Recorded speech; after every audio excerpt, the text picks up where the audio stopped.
Hello, you. Sorry. Steve Allen's not here. I apologise to everyone that got excited and thought, well, we'll stay tuned to this for 3.5 hours. No, I pressed the wrong button. That was my fault entirely. Apologies to Steve Allen and his family for so many things. Agent Chris is... I'm a little... let's wait for the music. Let's wait for the music to stop. It's not appropriate to discuss this over jolly music. If you heard the show yesterday, there was a little bit of a barney between myself and my erstwhile producer, Agent Chris, over the location of where my mum lives. We're talking about Farnham. We're having a barney about Farnham Common. Farnham Common is not in Surrey. Farnham Common is in Buckinghamshire. Farnham is in Surrey. They're two different... Oh, yes, but Farnham has got a common, has it? No! It's a different place. Different place, Chris. We had a barney. He said on air he wasn't going to come in tomorrow. We had words after the show. He's not here today. Helen behind the glass is producing the show. And Helen, hopefully we can make this awful show halfway decent. That's for you. Well done. It's some pre-recorded applause. You get that. Which means Gary is now Helen behind the glass, but Helen behind the glass... So confusing. In many ways it's a relief he's not here. It's all getting a little bit too stressful. So, today... Oh, man alive. You know those buggies that old people drive? You know the buggies, the motorised buggies? That they got quite a bit of a speed to them. I think the time has come to say, old people, no. You cannot use those buggies no more because they are a flipping nuisance and they're dangerous. We're banning the buggy. We're getting rid of them. Buggies are dangerous. Old people are dangerous. Old people and buggies combined, superbly dangerous. Can something be superbly dangerous? I don't know.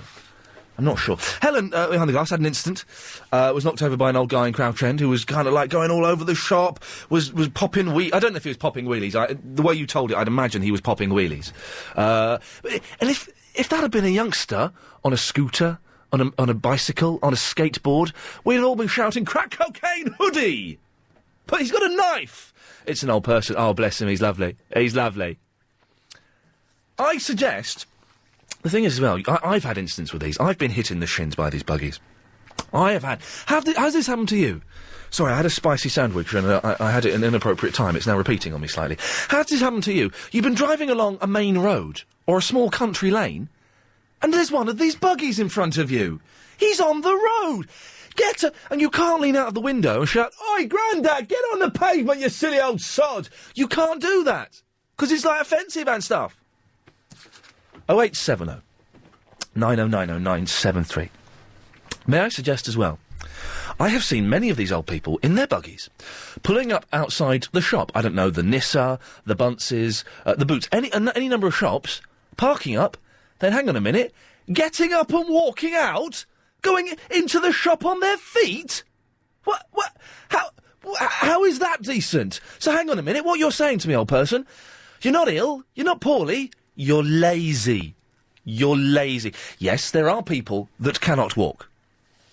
They should have electric wheelchairs, because they're smaller, they're the size of wheelchairs, that's fine. We'll let you have electric wheelchairs, that's good. But the lazy old people who play on our sympathy violin and cellos... That didn't make sense, that sentence, I'm sorry. You're lazy. We're going to get rid of them. 0870 9090 973. Have you ever been stuck behind one? Have you been hit in the shins? Fair play, my mum's not very well. She drives one of these. I've been with her in Marks and Spencer's.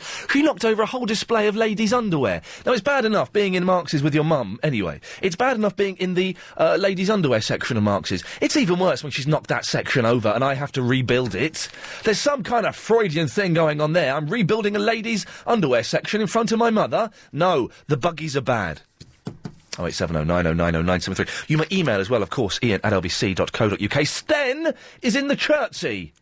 Hi, Iain. Hey, Sten. Just wanted to apologise for causing the row between you and Agent Chris yesterday. Oh, did you cause the row? You were arguing about what was close to Raysbury. Oh, yes, and I mentioned Farnham Common, which he then said was in Surrey. Yeah. I'm so sorry, Iain. Well, listen, man, I don't blame you. I blame Agent Chris for being an idiot. For being a complete imbecile. You, as a boy genius, you must feel pity for him. He's not here today. I genuinely don't know where he's gone. But he said he wasn't coming in. And in some ways I respect him because he's not coming. You know, he's stuck to his word. But he's an idiot. Have you got a message for him, Sten? I'd just like to say use your map. Yeah, exactly, thank you. Would you agree with me? Farnham Common is not in Surrey. I'm not too sure about Where places are outside of Ashford, really. But you're a boy genius. We've had this before. Yes. You live in Surrey, Sten. Do you live in Chertsey in the Surrey? I live in Rosebery in the Berkshire. Well, why I'm calling from a different number. I'm at my grandmother's. So you're in Chertsey. That's why it says it on the screen. Close. I'm in Thorpe. Thorpe Park? Where the park is, yes. Have you been to Thorpe Park? Not today, no. It's rubbish, isn't it? It's not great. It's rubbish. When I was a youngster, you didn't like this, being a boy genius. When I was your age, it used to be, there were no rides there. It was historical. It was an historical day out. Well, what do you want to have a historical... Every day's an historical day out. Go to Windsor Castle if you want to see history. Yeah, exactly. Go and go to somewhere else that isn't Thorpe Park now. If you... I can't structure a sentence today, Sten. This chili bean sandwich is repeating on me. Have you been to the Carter's Steam Fair? Have I been to the Carter's Steam Fair? No, I've seen their boring posters everywhere, though. They're quite regular here in London. The posters aren't great, but the fair is brilliant. Right, hang on a minute, Stem. Tell me why a steam fair will be brilliant. Steam engines, yeah? Steam rollers and things? They don't use steam engines anymore that much. They just use it for effect. Right, so they don't have steam engines there. Stem, what is so good about it? They've got quite fast dodgems, faster than you normally get. Are they powered by steam? No. Okay. Electricity. Okay, well then why is it not an electricity fair? Because it used to be a steam fair and they're continuing the heritage. Oh, God, I hate heritage. Yeah. Oh, well. Oh, well, Stan, listen, thank you very much for that. Trying to bestow the virtues of the steam fair. I've seen the posters. Everyone's seen the posters for Carter's Steam Fair. But would anyone actually go, I'm going to go and have a look at that. It looks like a lot of fun. Bill's in the Leighton. What's going on, Ian? You cool? Yeah, Bill, I'm cool. Are you cool? Yeah, man. 2 calls in 2 days? This is unprecedented. Yeah, no, I thought I'd just boost the ratings, you know what I mean? Thank you, sir. Hey, listen, the ratings are coming out tomorrow morning, so we need as many people listening today as we can get. Cool, man. I'll tell people to listen. Make sure you do. We need them listening today, because then it all gets added up, and we find out how many people were listening tomorrow morning. Serious? I've got... listen, I shouldn't say this on the radio. If I don't get more listeners than Daisy Sampson had, let's just say next week, Daisy could be back. Oh, my God. Exactly. So you've got to phone up all your friends after this and get them listening to the show today. Serious? Oh, serious. Of course, man. I'll get everyone to listen, innit? You're a good lad. Bill, what have you called in for? Oh, it's about them old people on them buggies, mate. Man alive, it's not good, is it? I know, they're just, you know, I swear, if I was on a buggy and like the way I dress, I would be arrested. Well, exactly. You sound like a young gentleman, and I imagine you're how old? 23. Do you know what we were discussing yesterday off air? How old you were, and we weren't quite sure. I thought you were older than that because you knew all of the Rocky films. Nah, man, 23, man. I just like my old films. Have you ever been on one of those buggies? I've always been tempted when they're in the shop. Don't nick them. I'm not saying you should. No, I wouldn't. But it's crossed my mind though. I've been on one. They are wicked. They've got. I don't know how fast they go. It's about 15 miles an hour. Serious? Yeah, they've got some kick to them. Yeah. Yeah. That'd be ideal, but it's just like they hang around and hover behind you, yeah. And then you do the gentlemanly thing and you let them go in front of you. Yeah. And they either start talking to you for hours on end, or they won't let you get out of the way, and you're like, oh, come on, mate. Yeah, but the thing is, well, if you get stuck behind one of them, and they just... It's like, you know, the decent thing is you stop, you let us pass, you old man. Yeah, mate, and I reckon they should have a little special, like a track that's built in the air, so they can go around on them, and they don't bother no one then. You're right, I've often thought there should be a track, but... Bill, could you sing the rest of your complaint, please, in the last 25 seconds that we've got? Yeah, old people, they could be put into the fun house, and they could play dodgems on their little buggy things. That'd be fun. You could make them all go on dodgems and ride around bumping into each other. That'd be a laugh. Bill, you kind of lost the tune towards the end, but I got the message, and that's the important thing. He's like the Dylan of his generation, but better. 08709090973. But think about it. This isn't some blanket. This is a decent thing we're doing. We're getting rid of the old people's buggies. Before we do that, let's get the latest LBC 97.3 travel news with Simon Bennett. Cheers, Ian. Afternoon to you. We've got big problems with the buggies. Laura's in the Twickenham. Laura, do you agree with me? Absolutely. I couldn't agree with you more. Thank you. My own son was very nearly quite badly injured. You say, well, hang on. You say very nearly quite badly injured. Was he injured at all? He wasn't, but a friend of his was. Very nearly. Okay, right. A friend of his actually had quite a nasty gash on his leg. Wow. I tell you, Whitton High Street is the place to avoid if you're on feet, because these people, they come up behind you. Yeah. They're very, very quiet. You've got no warning that they're there. No. Quite often these people don't have the sufficient physical, motor skills, sight, etc. Yes. to be driving a vehicle on the road. Yeah. They wouldn't be able to have a licence. No, the thing is, well, don't get me wrong, old people, they're fine, and when we let them go out on Thursdays, they should be allowed to go out and travel, of course they should, but they should use little electric wheelchairs that are the size of a wheelchair. Well, these vehicles are very large, and they are capable of inflicting quite serious injury. I'm absolutely serious about this. By the way, last time I phoned you, and the time before, you told me you loved me. Are you going to tell me you love me today? No, I've gone off you a little bit. Have you? Yeah. Why? Well, I don't know if it's appropriate for me. I'm not gone off you. I don't know if it's appropriate for me to say that I love callers anymore. Oh, my last boyfriend was younger than you. Well, hang on, how old are you? 45. Oh, 45. How old was he, you mucky pup? 30. You dirty cow. I know. Terrible. It was good. No, exactly. Hey, listen, you know I have a penchant for the older woman. I know. You'd love me, actually. Really? Well, hang on, maybe I do. Good. Maybe I do love you again, then. I'll send you a photo. Yeah, Laura, please do that. I'll email you. Thank you, bye-bye, there we go. No, wrong, Ian. Don't use the radio to get... No, wrong, bad boy. No. Ross in the Whitehall. Hi, Ian, how you doing? I'm all right. I'm not very comfortable. Hang on. Would you object if I undid my belt and top button on my jeans? No, I can't see you. You're fine. It's not something I do very often, but this sandwich has really unsettled my stomach ever so slightly, so I must remember I've done that when I stand up. It wasn't the last caller that unsettled it, was it? Well, that was kind of exciting. What the hell was she angling for there? Mucky pup. Ross, do you agree with me on the buggies?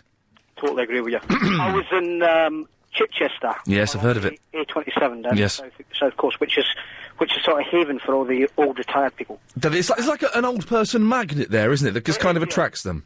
Yeah, so I was driving along the A27. It was just getting dark. Yes. And there was an old guy pushing a buggy. Pushing it? Pushing it. Oh, jeez. So I thought, he must have run out of battery. So I pulled over. Yeah. As a good citizen that I am, and I thought, I'll ask him where he's going, I'll give him a push. Expecting it to be, 30, 40 yards or whatever. So he was very thankful. He says, it's not far. It's just round the corner. So I started pushing him. It was over 2 miles. Oh, mate. He didn't do the cheeky thing that someone might have done. He didn't sit in it then, did he, and steer it? He did sit in it. Oh, mate, no! Oh, no, that's terrible. Did you at any point say... I sat there in silence. Oh, he didn't even talk to you? No, he just directed me. Oh, flip it. At any point did you go, Grandad, tell you what, why don't you push this yourself, you silly old sausage? I wish I had, because I was then late for an appointment. Well, the thing is, though, those things, they got battery. The batteries last for about 8 hours on them. Yeah, well, I've got no idea what he was doing at that time of night. Yeah, so I'm suspicious. Ross, listen, mate, thank you very much for that. This isn't, by the way, if anyone can tell me if you've been to a steam fair and is it worth going? I can't believe Sten's this odd boy genius. I think he's 13 or 14. Going to steam fairs at that age, you should be... Well, sitting outside the spa, shouldn't he? Intimidating people. Ian, the word on the street is buggies and Maltesers are gay, says Merrill. Well, I don't think that's appropriate use of language. We're getting rid of... What it is, let me explain. The buggies that the old people drive, we're getting rid of them. Buggies are dangerous, old people are dangerous. Together, it's moida. They're awful things. Have you seen the speed those things go? Have you ever been hit in the shin by a buggy? It ain't nice, because they've got bumpers on them. I do genuinely know a lot about them. They've got bumpers on them. But the bumpers are so low down that it will protect your toe, but it won't your shin. Oh, man. Thing is, well, when I take my mum in it, I have to put it in the boot. I have to lift up the buggy and put it in the boot of the car. Jesus, does my flipping back in. My theory is, this is my theory, and no old people have called in to prove me wrong, so I guess I must be right. My theory is that the old people, the majority, 95% of the old people that use these buggies are lazy. Lazy. Because then you see them get up and they go in the shop. 08709090973. Are you a younger person that has used your mum's or your granddad's or your nan's buggy? Have you had a go on them? Have you had a race on them? Because they can flip and go fast. And I'd love to talk to someone who can get their hands on a buggy for us right now and do a little road test for us live on air. 0870 9090 973. Eloise is in the Essex. Hello, Eloise. Hello. Hey, how's it going? I'm fine, thank you. Lovely. How are you? Yeah, I've had this spicy sandwich from Marks and Spencer's, which is a very nice sandwich. There's the 3-bean Mexican wrap, but it's made me have a little bit of indigestion. So I feel a little bit uncomfortable. But apart from that, Eloise, I'm fine. Okay. What do you think about these buggies? I think they're really dangerous. Here we go. This is it. This is the voice of reason. Have you ever been hit by one of them? No. Okay. Well, okay. What makes you think that they're dangerous? Well, they're really hazardous. Yeah. Yeah. They scare my pony. They scare your pony? Yeah. What? They drive... I'm confused. They drive through the field? No, when I'm on the road on my pony and they're going past, they scare him. How does your... This is I hadn't even considered the danger that they were to animals. How does your pony react to old people in buggies? He runs away. Oh, man. But while you're on it? Yes. So you could be going miles away from... You could be lost. Eloise, I don't normally do this. May I ask how old you are? I'm 12. So you're 12 years old. You could be completely lost in the middle of nowhere on the back of a pony simply because an old person is in a buggy. Yes. Unbelievable. Well, then surely Tony Blair has to make it illegal to drive these things, doesn't he? Yes. Excellent. Eloise, thank you very much for that. We shall try and put this to the Prime Minister. Shameful. Shameful behaviour. Iain, my mum is a warden for the old people's flats. One old boy goes to the pub in his electric buggy. Last week he came back drunk and with a woman in the buggy. Then the buggy tipped over, they both fell out, and my mum had to look after them, says Colin. Proof if proof need be. Iain, is the Agent Chris being paid for today? Has he gone off to talk sport? Stephen the Chester. I don't know if he's gone to talk sport, actually. Might be worth putting a call through to Nick Parry. Whoever works there, I don't know. Mike Mendoza, I'll give him a call later on tonight. Val's in the tooting. Hello, Val. Hi, Iain. I listen to you a lot, but you've made me very angry today. No, I haven't. We're talking about... You have. Talking about steam fares? Not only old people are in buggies. There we go. Young people are in buggies. Yes. And you see people walking, OK. They Yes, I may do. have multiple sclerosis. Yes. They may have cancer. What? They can only walk Hang on one second. Val said cancer. OK, yes. They can only walk a few steps, Yes. maybe just... Whoa, no, Val, you listen to me, Val. This is the problem with your generation. You don't listen to the voice of reason. Val, listen, there are very few people. There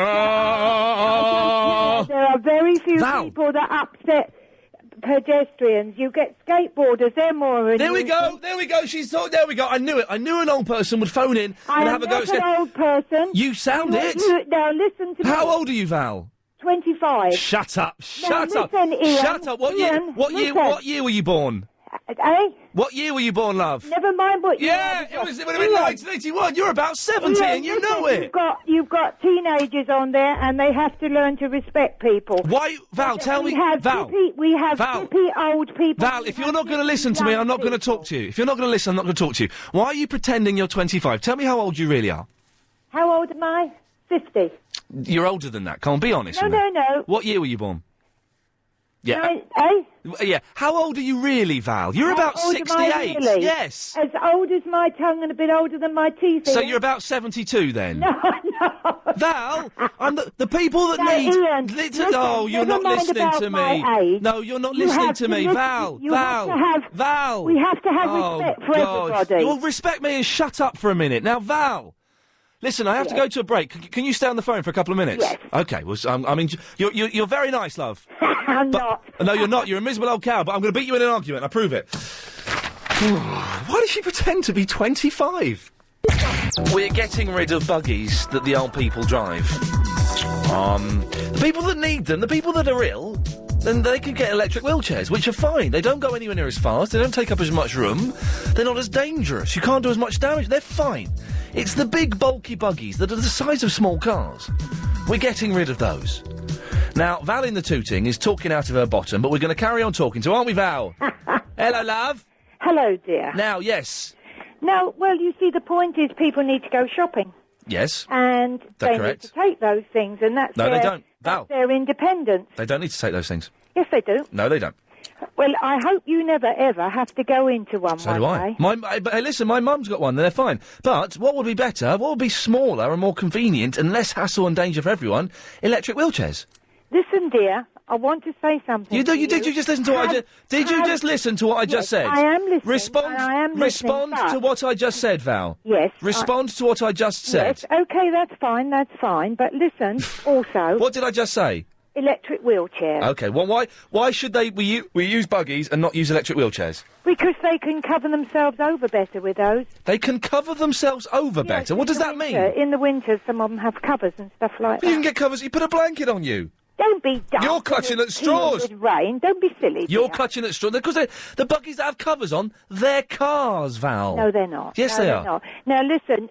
let's discuss this nicely, but... Please, if we can, but you're being very rude. You're being very rude. You have a Respect me. No, I respect am me. respecting you. You have a lot of young people listening to you. Yes, good. And respect them. Respect them instead of dismissing them all as skateboarding riding hooligans. No, I'm not saying that. Yes, I you didn't did. say that. Yes, you did. I said we have to...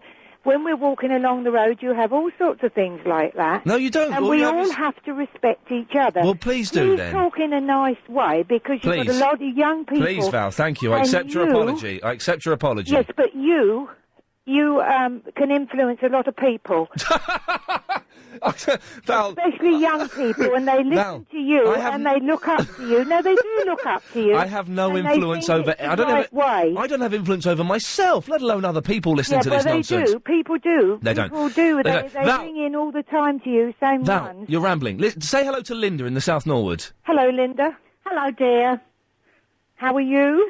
I'm all right. I've just got off my buggy. Oh, wonderful, dear. And how are you? You know, you're not able to walk far, obviously. No, darling. I'm crippled with rheumatoid arthritis. Well, there you are, you see. And if you walk into a shop and just walk a little way, then they think there's nothing wrong with you. But, Linda, do you agree, Linda, that these buggies are dangerous? Ian, I've never spoken to you before. Hello, nice to speak to you. Right, well, I have to say... Let's hope you're more polite than that gobby Val. She was awful. Oh, bless her heart. She's only speaking her mind. I'm so cross with him. Leave him alone, Val. I'll sort him out. Yeah, good. Carry on. I think Val's been drinking, to be honest. Yeah, I wish I had. Yes. Val, do us a favour. Shut up, love.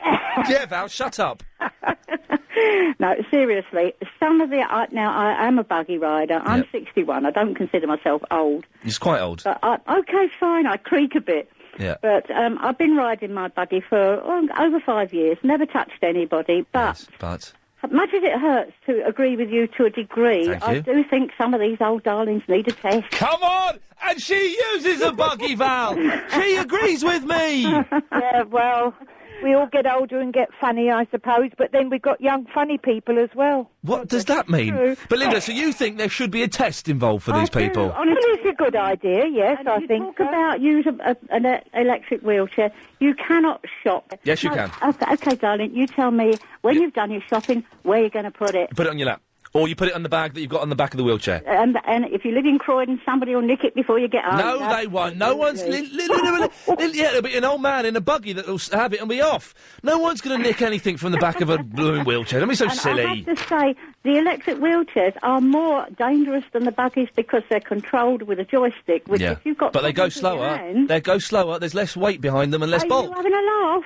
You've no. got to be joking. No. They whiz about. They don't do 20 miles an hour. What? The top speed of most buggies now is 12 miles an hour. No, it's not. It's 20. No, darling. Yes, my love. Yes, my love. Stop cackling, Val. I'm winning this. You keep your nose out. No, you're not. No, you're not. Keep your beak out, Val. It's not World War II now. All right, come on. They're in a cauldron, Ian. Leave her alone. Yes. Now, so, Linda, you agree we should ban them? No. Yes, OK, we got it there. We got the conclusion there. Thank you very much, ladies. Excellent stuff there. I think we reached some kind of common ground. I bullied Linda a little bit there, but Val was cackling away like a mad woman. Now, listen. We've been doing this thing now for a wee while, where you can send an email in and nominate someone to receive a phone call from me before we come and do the show. And I'll phone up someone, a friend, a relative of yours, and they won't know they're getting the phone call. Or maybe they will, if you've told them, I don't know. But we kind of do it a few months after, or a little bit after we get the email. They are allowed to ask me one question, any question they want. I will give them an honest answer. Questions so far have been rubbish. Apart from what's happened to David Prever and how much do I get paid. The rest have been rubbish. Anyway, Simone has sent in this email. Ian, my friend George needs to be taken down a few steps. He seems to think that he can get on your show and become your mate in the hope of becoming your ghetto correspondent. He will have nothing worth saying, but I will forever have bragging rights that I made him look like a fool, with lots of O's, on your show. Please mess him up and call him. His name is George Pinky. Well, we gave George a call on Monday, and this is what happened. Hello. Hello, speak to Pinky, please. Wow, who's this? Is this Pinky? Who's this? Is this Pinky? Yeah, who's this? Hey, Pinky, how's it going, man? Nah, this ain't Pinky, man. Who's this? Where's Pinky? Wow, he ain't here, you know. Well, who's this? Nah, this ain't him, man. Who's this? Who's this? Who's this? Yeah, but who are you, man? Ah, my friend, who are you? Well, this is Pinky's phone, isn't it? Nah, it's not. Is this George's phone? Nah. Whose phone is this, then? I don't know. What do you mean you don't know whose phone? What do you mean you don't know whose phone this is? Have you stolen a phone, sir? Yeah, I just stole it. Do you know someone called, Simone Henrique Pascal? Nah, I don't. Well, who is this, then? Have we got the right number? I'm worried we've got the wrong number now. No, you got the right number. This is Pinky winding me up! Wow, yeah, it is, man. Pinky, this is Iain Lee on LBC 97.3. What's going on, man? I listen to your show, man. Hey, man, how's it going? You alright? Yeah, I'm cool, man. You? I've been told I'm alright. I've been told to give you a call by Simone because apparently you want to become my mate or something. Wow, nah, yeah, I like your show, man. Your show's big. Yeah, we can't become friends though, Pinky. You're called Pinky. Why not, man? I want to be a correspondent. Oh, no, I've been tricked here. We're not updating the correspondent list until April the 7th. Wow. Sorry, my friend. What correspondent would you be if you became one? Wow, what would I be? I'd be a music correspondent, man. Give me an update now, then. Go on, give me an update live on the phone. What? Now, yeah? Now! All right. I'll give you a, what can I say now? Oh, what can I say now? No good. Listen, Pinky, we're running out of time. Very quickly, you are allowed to ask me one question, any one question you want, and I will answer you honestly. What do you want to ask me, my friend? Well, I can't think right now, man.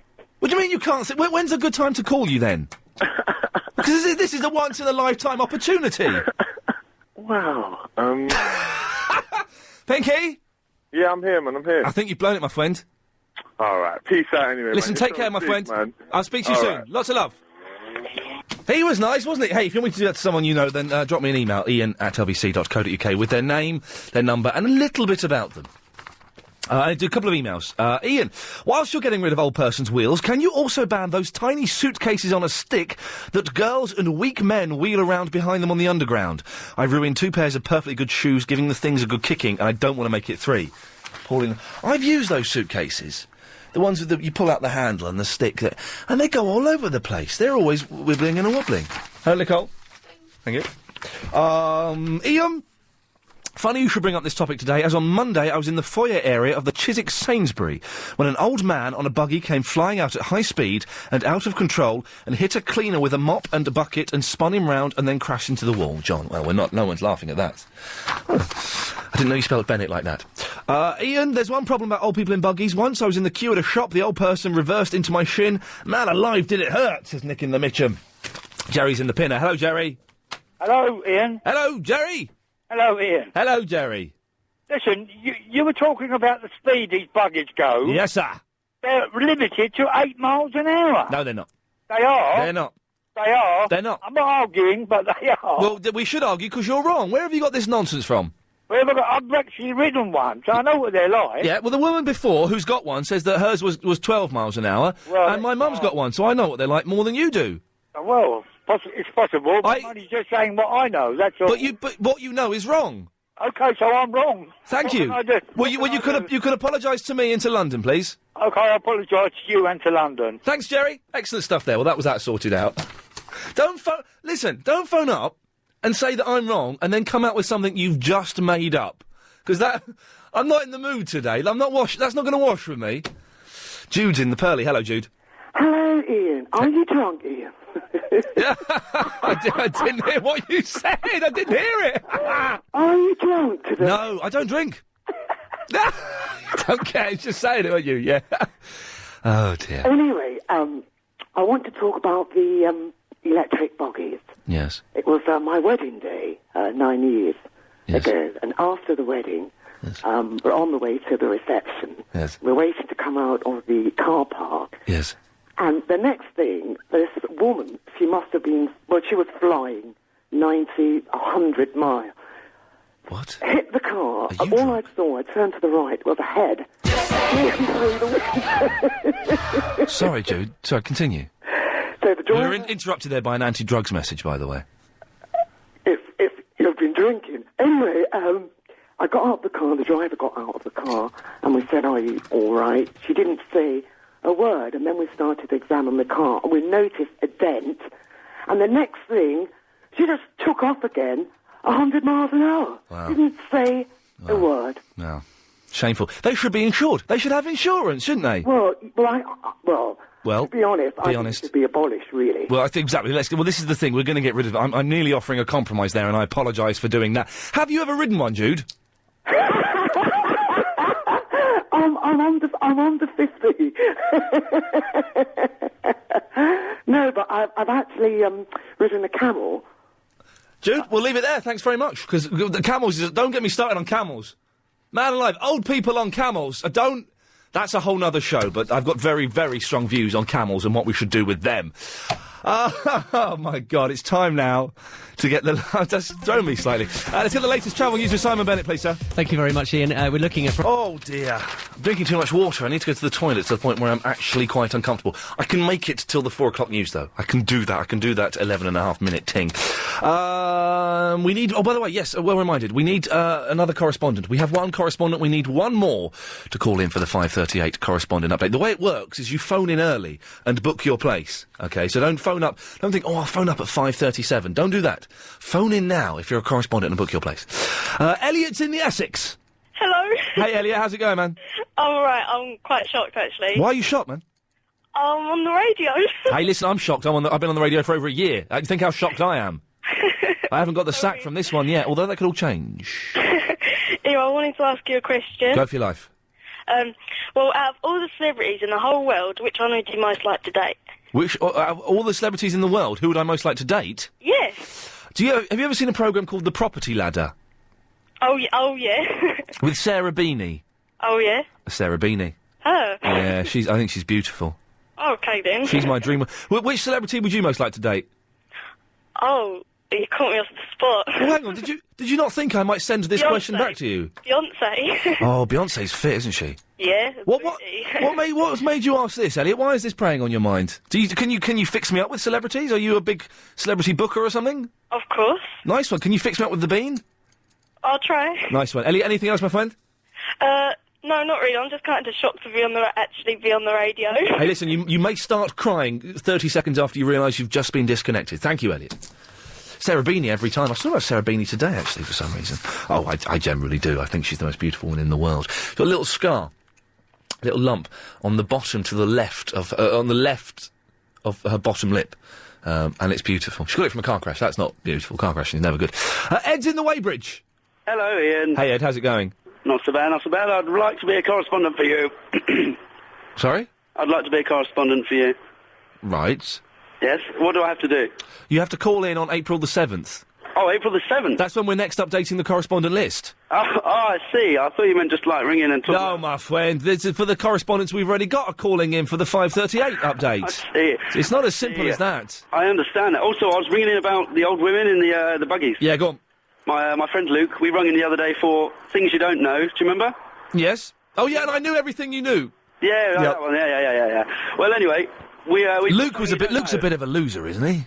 Who? Luke. Luke's listening. He's sitting in his car listening. What, is he near you? Say something nasty to him, Ian. I just think you can do better than Luke, Ed. No, go on. I think you can do better than him. He sounds like a bit of a loser. Say he's got a stupid haircut. Well, of course he got a stupid haircut. Everyone knows Luke's got a stupid haircut. When was the last time he had it cut? Sorry? When did he last get it cut? Well, he's actually sitting in my friend's car. He's in your friend's car because he hasn't got a car of his own. He hasn't, Luke. Hello, my name is Luke. I've not got a car of my own. I've got a stupid haircut. I'm Luke. Oh, he loves it. Good boy. What can I do for you, Ed? Yeah, right. Anyway, so Luke was getting his hair cut yesterday, bless him. Oh. £25, yeah? Jeez. And a little old woman drives past in this big white and red buggy. Like you say, you know the ones who put a box over the top of them? Oh, yeah, You silly. know the ones who think they're a bit cool? Yeah.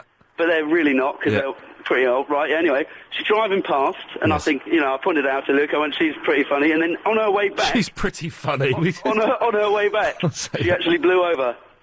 In her buggy. She did not. She did. No, mate, she went no! Straight down on her side, and 3 of the hairdressers went out to help her up.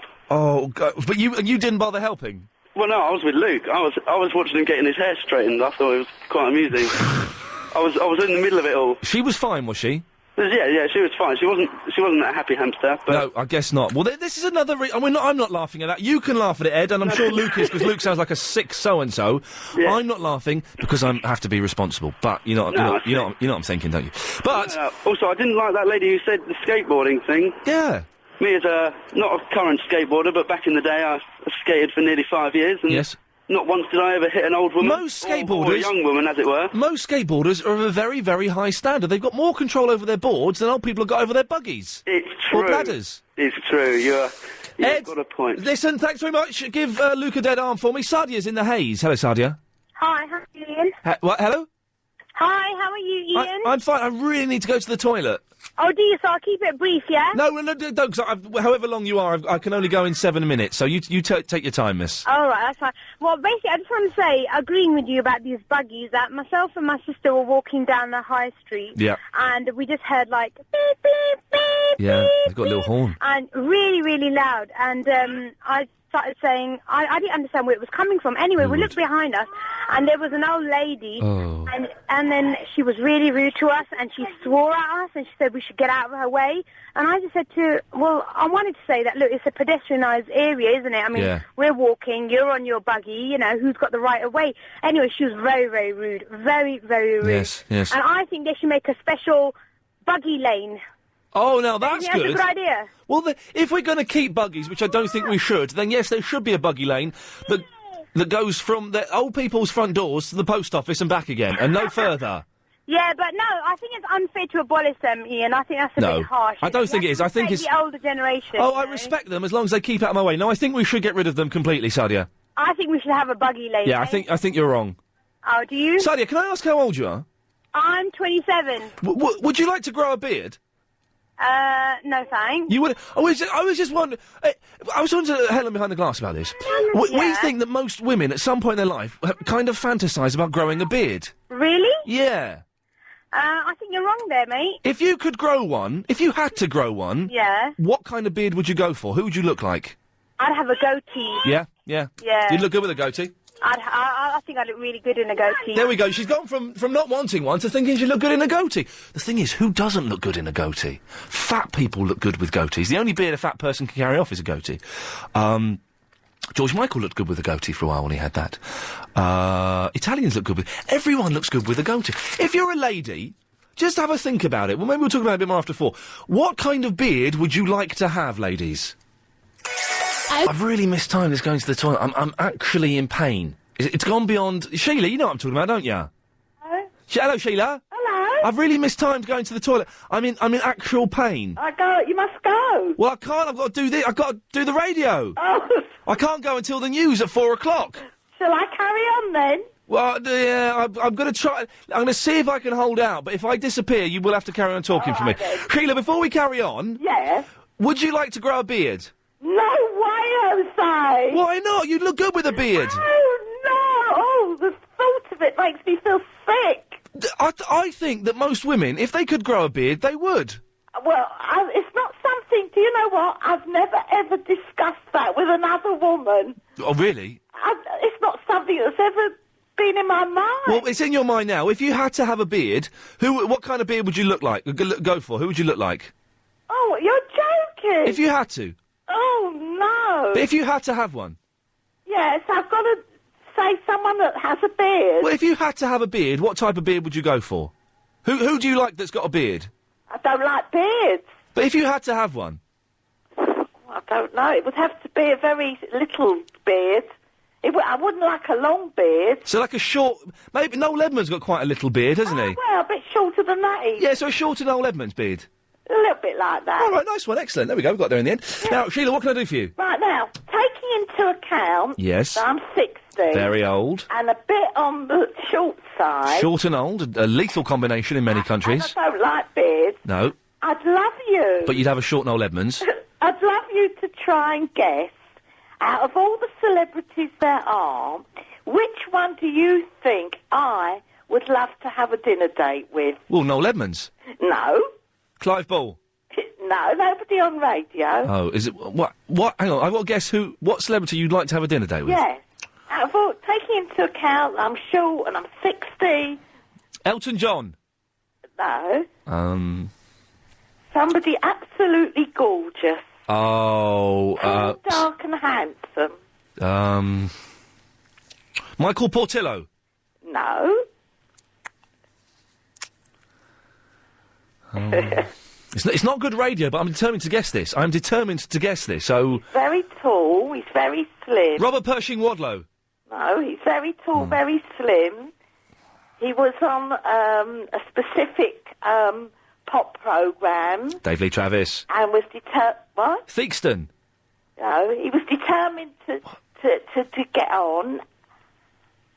What? And they didn't think he would, and he's... Oh, not Dirty Darius. Oh, you've guessed! Why would you want to have dinner with him? He's slimy. I think he's just out of this world. He shaves his chest. You know that, don't you? Well, I don't care about that. I just think he's got the most gorgeous face and physique. Why are you telling me this? Do you want me to try and fix you up with him? No. You're getting nervous now, aren't you? You're getting a little bit scared, Sheila. Oh, he's very lovely. Sheila, you're very weird. There we go. That's something we've learned. If you knew nothing in the last hour, you've learnt that Sheila would like to go out with Darius. Why she's telling us that? Maybe, I don't know. Hey, listen, are you a lady? What type of beard would you grow if you had to grow one? Who do you like that's got a beard? And do you fantasize about growing one? Unbelievable. A stack load of emails to get through. Two things on the go at the moment. Plus, pretty much anything else you want to as well, if you want to chip in with whatever. We're getting rid of buggies. We're banning the buggies that the old people use. People who need help getting around, we'll give them electric wheelchairs. That's fine. That's fine. But the buggies, I'm afraid, they have to go. They're potential death traps. Basically. We've all nearly been knocked over by them. We've all been bashed in the shins. We've all been stuck in traffic on an A road and then found out it's some old dude on a buggy in the front. What? I saw one. There was one the other day. Where was it? It wasn't in Muswell Hill. It was somewhere. I can't think where it was. And he was on the road. You think there's a good pavement there? Get on the pavement. 0870 9090 973. No one has called in with a decent argument for keeping the buggies. No one will be able to do it. What would be great? What would be great is if you're a younger person, if you're from the young generation, and you have access to your mum's or your dad's or your grandparents' buggy, could you take it for a little spin for us and give us a call? Because there are no rules. You can be drunk in charge of a buggy. You can go on the pavement with them. You can use a mobile phone when using a buggy because it doesn't have to say it's not taxed. It's not road taxed. So you can do whatever you want. Those rules don't apply. It would be great if we could get someone on a buggy, or an old person, why the hell not, for goodness sakes, to give us a call whilst they're on their buggy and see how fast they can burn up. 0870 9090 973. And also, are you a lady? One of those lovely, lovely ladies I've read so much about in the press. If you could grow a beard, would you? Have you ever thought about it? 0870 9090 973. What kind of beard would you go for if you had to have one? And, gentlemen, are there any men out there that would find bearded women sexy? I'm going to say that. It kind of makes me shiver slightly, almost with revulsion. Repulsion? Revulsion. I'm revulsed, I'm repulsed. Both of those things. Got confused for a second there. But are you a man that would find a lady with a beard sexy? And what famous women would look good with beards? We mentioned Beyonce earlier on. She looked good with a little goatee. Little Craig David styly beard, Beyonce, I think, would look very hot. 0870 9090 973. Isabella is in the Battersea. Oh, hi there. Hello, Isabella. How are you? I'm not too bad, but I'm a bit worried about you, Ian. Don't be worried about me. I'm fine. Why are you so hyper today? You're so hyper. I'm wondering if you're drinking too much of that green tea. I've only had 1 cup of green tea at the weekend. It was flipping horrible. I shall never have that again. Isn't it vile? Oh, it's just like warm water that tastes a little bit dirty. Yes, that's it. Oh, it's awful. Really, really disappointing. I was expecting some kind of spirit-cruel, natural infusion of it. It was rank. Rank! I am really worried about you, though, Ian. Shall I tell you why I'm hyper? Shall I tell you why I'm hyper? Go on, then. Because Agent Chris isn't here. I was a little bit worried. I was concerned that Agent Chris hadn't turned up. And no disrespect, Helen, I didn't know how it worked with Helen myself. It feels like a weight has been lifted off my shoulders. Oh, this is a great relief. I think this is the way forward. If Chris dares to show his face tomorrow, I'm going to ask him not to come and produce the show. Oh, you can't do that, Ian. The thing is, Helen has stepped in at the last minute. She's doing a superb job. A better job than he's done. And he's let me down because of a row about a county. So I'm a little bit hyper because I'm full of excitement at the potential of where this show really can go from now on. Now, what you need to do... Yes. ...is a couple of yoga classes. Oh, shut up with your stupid yoga. It's nonsense. You're horrible to me now. I'm not being horrible. I'm not being horrible. I'm dissing yoga. Oh, why? Because it's stupid. It isn't. Yes, it is. Ian. You need to calm down. Maybe do a bit of yoga or something. I am tonight. I do 1 a week. That's enough. I'm going to go to the gym and go for a run and go on an exercise bike and watch... Why don't you do a spin class, then? A what? A spin class. Oh, because I'm not an idiot. I haven't got the fitness to a spin class. What I'm going to do is I'm going to sit on the exercise bike and I'm going to watch Coronation Street. Wow. That's the plan. Exciting. Yeah, no, that's the plan. It's getting good at Corrie at the moment. Oh, is it? Isabella? Yeah. Have you ever fantasised about growing a beard? No. Have you never thought? Man, I'm jealous of gentlemen because they can grow beards. I wish I could. No. Be honest, though. No. I don't believe you. Not at all, It's Ian. never crossed your mind to wonder what it would be like to grow a beard? Never. You've never wondered what it would be like to have to shave every other morning? No, thanks. I shave my legs every other day. Yeah, but that's different. Well, there you go, then. They only need shaving because we as men... If you had to grow a beard, Isabella, what kind of beard would you grow? I wouldn't. If you had to. Them. If you had to. No. But supposing you had to. What? Really had to? If you really had to grow a beard, what kind of beard would you grow for? A goatee. Yeah, you say a goatee looks good on everyone, doesn't it? Mm. Would you not go for a full, like a kind of big Brian Blessed type beard? Oh, no chance. It looks so rough. I'm Brian Blessed! You wouldn't know whether to hold his hand or use him as a broom. Ian, are you still there? I'm just checking, that was a joke, wasn't it? No. Okay. So? Anything else? No, not really. Okay, thanks very much. Bye-bye. Vicky's in the Croydon. Hello. You right? Yeah, do you feel better now? After my wee? Yeah. Much better. Oh, I'm so glad. Yeah, I was in pain. Pleasant feeling, isn't it? I was improperly in pain. Oh dear. Have you ever done that? This is... oh, no, I'm not going to go there. I'm not going to go there. A long journey. You were for a second there. No, you know you go on a long journey and you're busting to get to the loo. You're busting and you get home and you may be I'm not saying you wet yourself, but... No, but you kind of really do have to run. Yeah, and maybe it's a little kerfuffle to get your little drop comes out.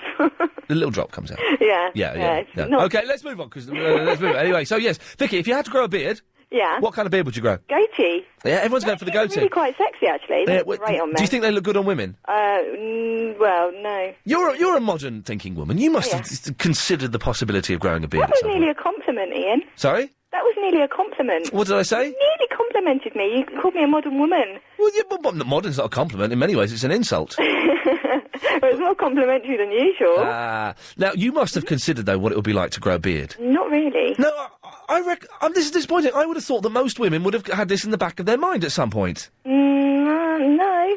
What famous... It just looked really good on men. Are you... Are you envious of men that they can grow beards? Not really. Oh, okay. Disappointing. What famous woman do you think would look good with a beard? I think the Queen would look good with a beard, wouldn't she? She would, actually. She would look crack. But, like, with an old style... You know, like Henry VIII beard, where it's kind of... like a full, big, fat beard. No, oh, no, did he have that? I'm thinking of the Jeremy Beadle beard. You know, the kind of just... Well, that's a bit of a goatee, isn't it? Or No. with the bits up the side. He has the goatee, but, yeah, then the lines that go along the chin and then up the side, yes. Uh-huh. Yeah. Well, yeah. You said yeah quite a lot in that sentence. Yeah, no, I'm You're still tired. saying it. So, I'm very tired. Not bothered. That's not very nice. Anyway, Vicky, you've got 30 seconds.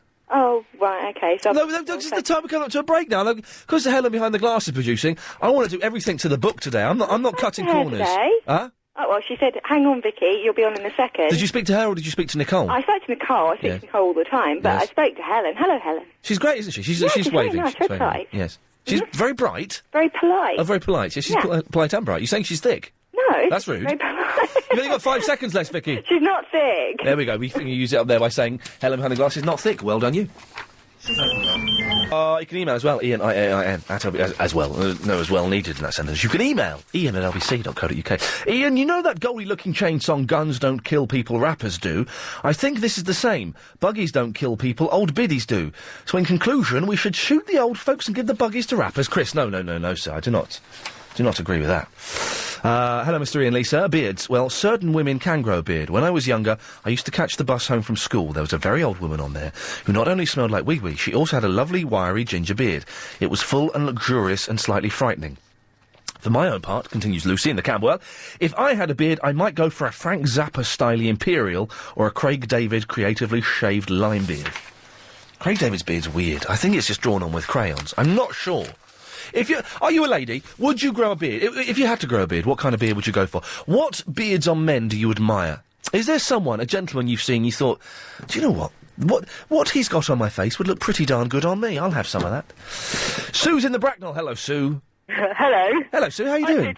Fine, thank you. I was just actually on another note. I was just thinking you should probably shoot all the women in those buggies with beards. That might help. Yes. Well, can I just say I do not in any way condone or endorse the shooting of women.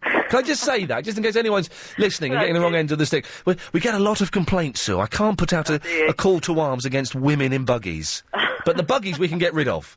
Okay, but also the beards, though. Bearded women like that. Yeah. But I really love the kind of Bin Laden type of beard. Oh, the thing is, it's a cracking beard. Has Bin Laden done to that style of beard what Hitler did to his style of moustache? Hitler's moustache, it's an Oliver Hardy moustache, but no one can wear that anymore because of Hitler. Is it the same with Bin Laden? That's very true. But I just think it looks quite nice. I'd like to be able to twiddle with it. Because I've never had long hair, and I just think twiddling with a beard's quite nice. How long you could also do it like Billy Connolly, and you could kind of paint it weird colours. Oh, I don't like that. No, that's silly. Don't you? No, I think that's disrespectful to beards. Oh, do you? I wonder how long it took Bin Laden has been growing that beard for. Because I've grown beards before, and I don't think they ever get it cut, do they? I guess terrorists? No, I guess they don't. I don't think they have scissors in caves in mountains. No, they probably don't. I'm not sure. So you'd go for a Bin Laden, would you? I probably would go for a Bin Laden, yeah. So do you often think about this? Surely, I'm convinced. I've never thought about it in my life until I was just listening to it now. Because all men wonder what it's like at some point in their life to have a baby. They wonder what it's like to pass a baby from between their legs. And the growing a beard is the same thing. Well, ish. Not as painful.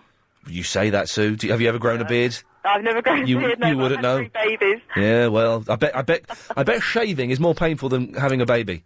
Oh, absolutely not. Oh! Hang on. Oh. It depends if you get ingrowing hairs. Yeah, exactly. If you get an ingrowing hair on your neck or on your chin or on your face, that's going to hurt you. Yeah, sure. If you have to, I don't have to shave every day now, but I've done jobs where I've had to shave every day, and it's, there's not enough stubble to really shave, but you have to get rid of it. It's really sore, Sue. Oh, I know. I know. But it's sore on the face than it is on the leg.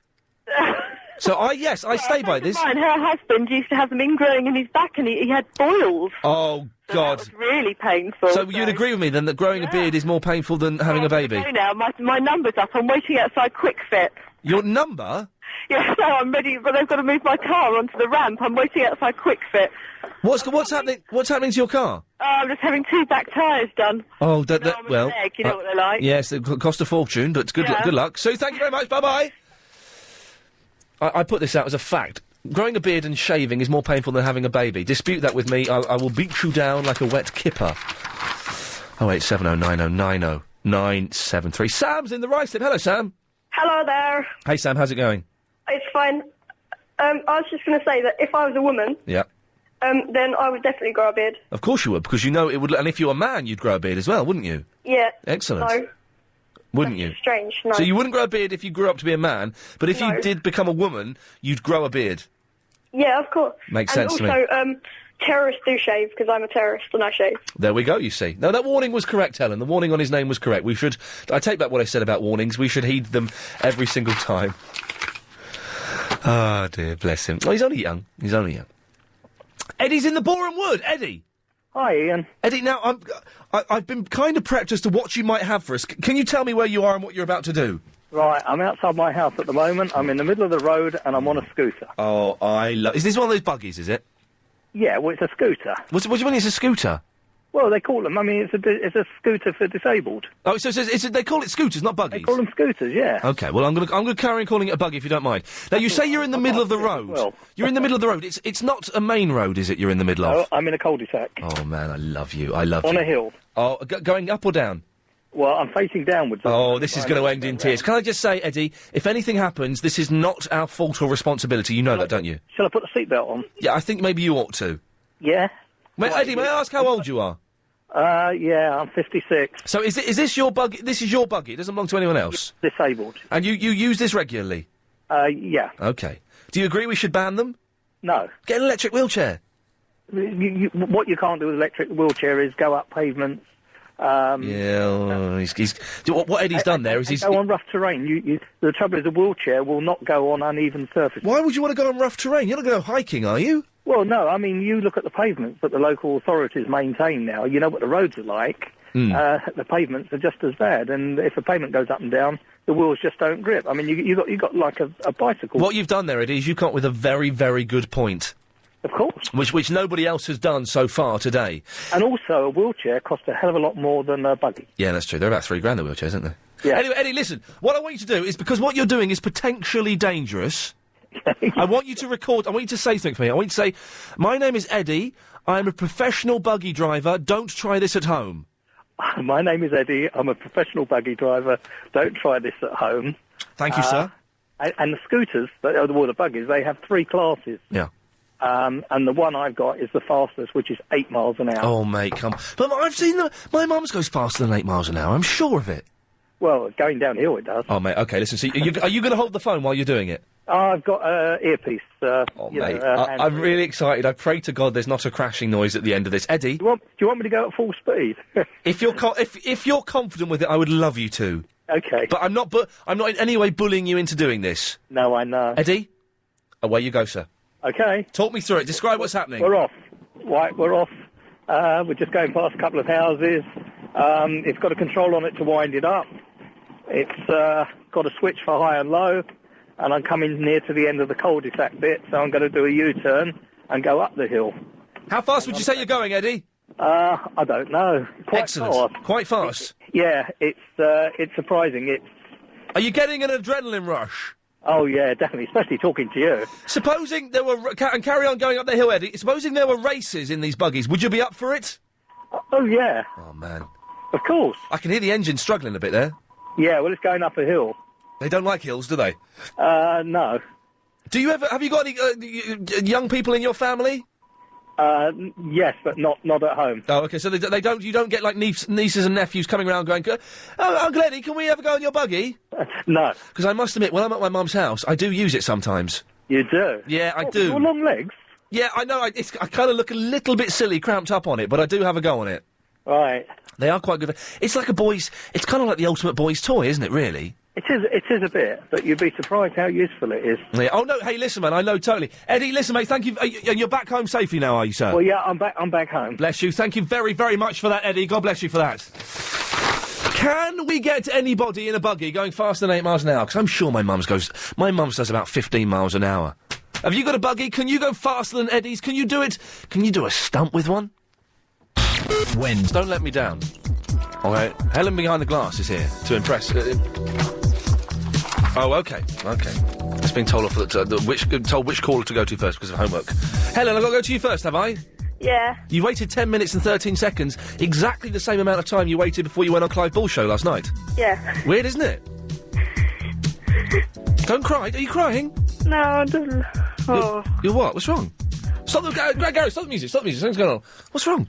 Nothing. I'm recollecting what happened on my nan's. Oh, play the music. Play the music then. Play the music. Sorry, I didn't know you were recollecting. The music's gone. Don't worry. There we go. I didn't know you. Well, Helen, have you got to do your homework? Have you? Yeah. I've got, the thing is though, I've got to set up, what they call setting up. I've got to, put the topics out again and put out a plea for my pathetic correspondents to call in and all that. So can you wait another 30 seconds? Yeah. You sure? Yeah, I'm sure. There's something wrong with you, Helen. What's going on? You're just recollecting, are you? Yeah. Okay, you enjoy your recollection. Sorry? It's really funny, that's all. Oh, is that... carry on recollecting. I'm going to put these stuff out. If you want to chip into this bit, feel free to. Okay. Okay. Correspondence. Give me a call. We need one more... Iain Lee. Sorry? Yeah. No, what I meant, Helen, was when I said chip in, I meant with relevant stuff, not just some dated Ali G reference to and digging up in. You know, it's good, but just okay. We need one more correspondent to give us a call for the 5:38 correspondent update. 0870 90 90 973. Thank you. Also, should we get rid of buggies? The phone number is 0870 90 90 973. Are you a lady? Have you ever thought about growing a beard like Lady Alex? No. This fourth wall. I'm talking to the listener, Helen. Oh. I'll talk to you in a minute. I've not started the phone call with you yet. Fine then. And have you ever been to a steam fair? I'm talking to you, Helen. No. You haven't been to a steam fair because we had STEM phone in. Fun though. Where's the fun in looking at steam? So you get steam in a kettle, you get steam in an iron. Why would you want to go to a fair of irons? I don't want a fair of irons. Bless you. I like to go on, those little tractors which ran on steam ages ago. Why would you want to go on those, you weirdo? They're like massive buggies. But they do like -1 mile an hour. I know. That's too slow. So? Oh, but buggies are well cool. I think you should keep them. We've started Helen's phone call. We're there now. Okay, go on. Yeah. I think you should keep buggies, but forbid older people from using them. Oh, no, hang on. No, you could be onto something here, my friend. Earlier on, you were recollecting, in your own head, what happened on your grandma's buggy. Could you recollect it verbally now? Yeah. Right. My nan's still asleep, and my mum and dad have gone round to the park. Yeah. To the park? Yeah, it's a park near my nan's home. To the pub they'd gone to, hadn't they? The park. They hadn't gone to a... Why would a grown-up couple go to a park? Because I had my little sister with them. Oh, you didn't say that. Oh, sorry. Yeah, okay. Yeah, and, I'm getting a frog in my throat. Ribbit. Okay. And, what happened is that she has it on her front drive, and it's like white and with red streaks, like a racing car. Yeah. And the keys were in the ignition. Sorry. Go on, please. I don't know. Yes. So I went for a drive, and it reached 15 to 16 miles an hour. How do you know that? Because it has a little mileometer. Really? Yeah. Okay. Because someone fool was phoning up saying they could only go 8 miles an hour. Well, this one's like one of these new models my mum and dad got for a Christmas present. All right. Okay. Helen, I'm going to ask you a question. I want an honest answer. Yeah? Are you making this up? No. Are you making this up? No. Are you making this up? No. Are you making this up? No. Are you making this up? No. Are you making this up? Ow! You are making this up, aren't you? No. Are you? Ow. Are you? I just poked my eye. You're the weirdest person I've ever spoken to! You punched your eye because you know that you're making this up. No! You are, aren't you? No, I'm not. Are you? No. Are you making this up? No, I'm not. Are you? This is really hurting me. What, me questioning you or the eye? The eye. Well, that's your fault. You shouldn't have punched yourself in the eye, you silly sausage. So you're on the buggy? Yeah, and I went up and down the road, and I didn't realise my mum... How did you punch yourself in the eye? I didn't punch myself. I've got, like, these little coat pegs. Coat peg hanging on my wall. So you spiked your eye? Yeah. I'm going to ask you a question. I want an honest answer. Yeah. Did you make that up? No. Did you make that up? No. Have you really spiked your eye? Yeah. Did you? Yeah. Are you making it up? No. Okay, so you're on a buggy. Yeah. What happened? And I sped up and down the road, up and down the road, and I was couldn't work out how to reverse into the drive when my mum and dad came up. Right. They gave me a big carry up. Yeah. And so I said, whatever, it's not my nan's buggy, it's mine now. Right. Well, thank you for making that story up, Helen. I did not! Thank you very much. 0870 9090 973. That was a made-up story. Nerea's in the Watford. Hello, Nerea. Hello. Hey, how's it going? I'm fine. I need to cough, excuse me. my throat's... I hope I'm not getting what Clive Bull had the other week. My throat's going a little bit dicky-dandy, so... Don't know what that means, but that's the way it's going. Anyway, now, Nerea. Yes? Hello. Hello. Now, have you ever been to a steam fair? No. Do you even know what a steam fair is? No. Yeah, I'm not sure I know what a steam fair is, to be honest. It's just steam engines and locomotives and steam rollers, I think is what it is. I'm not sure. Anyway, that's not what you've called in for, is it? No. What have you got for me? I wouldn't like to have a beard, but I would like to have a moustache. You'd like to have a moustache, would you? Yes. What, is there anybody you've seen with a moustache that you quite like? Yes. Who?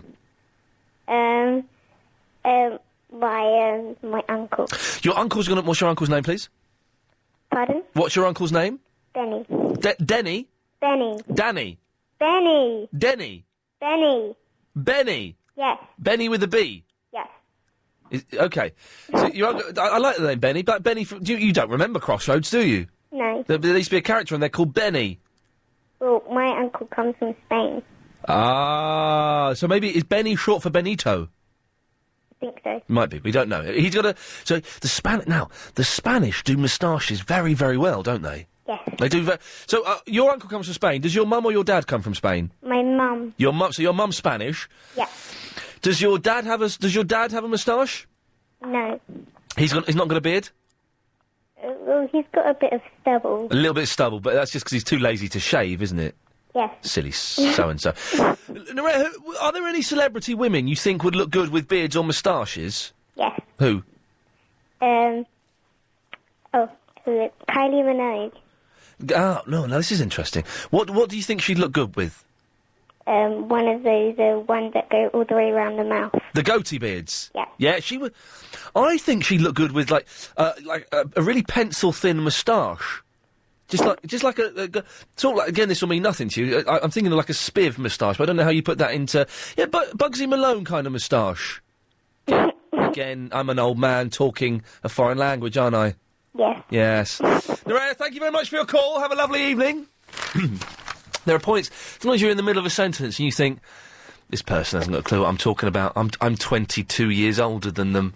What point of reference have we got? Oh, dear. 0870 90 90 973. Don't forget, by the way, we are getting rid of the buggies. We're getting rid of the buggies that the old people drive. They serve no purpose. Apart...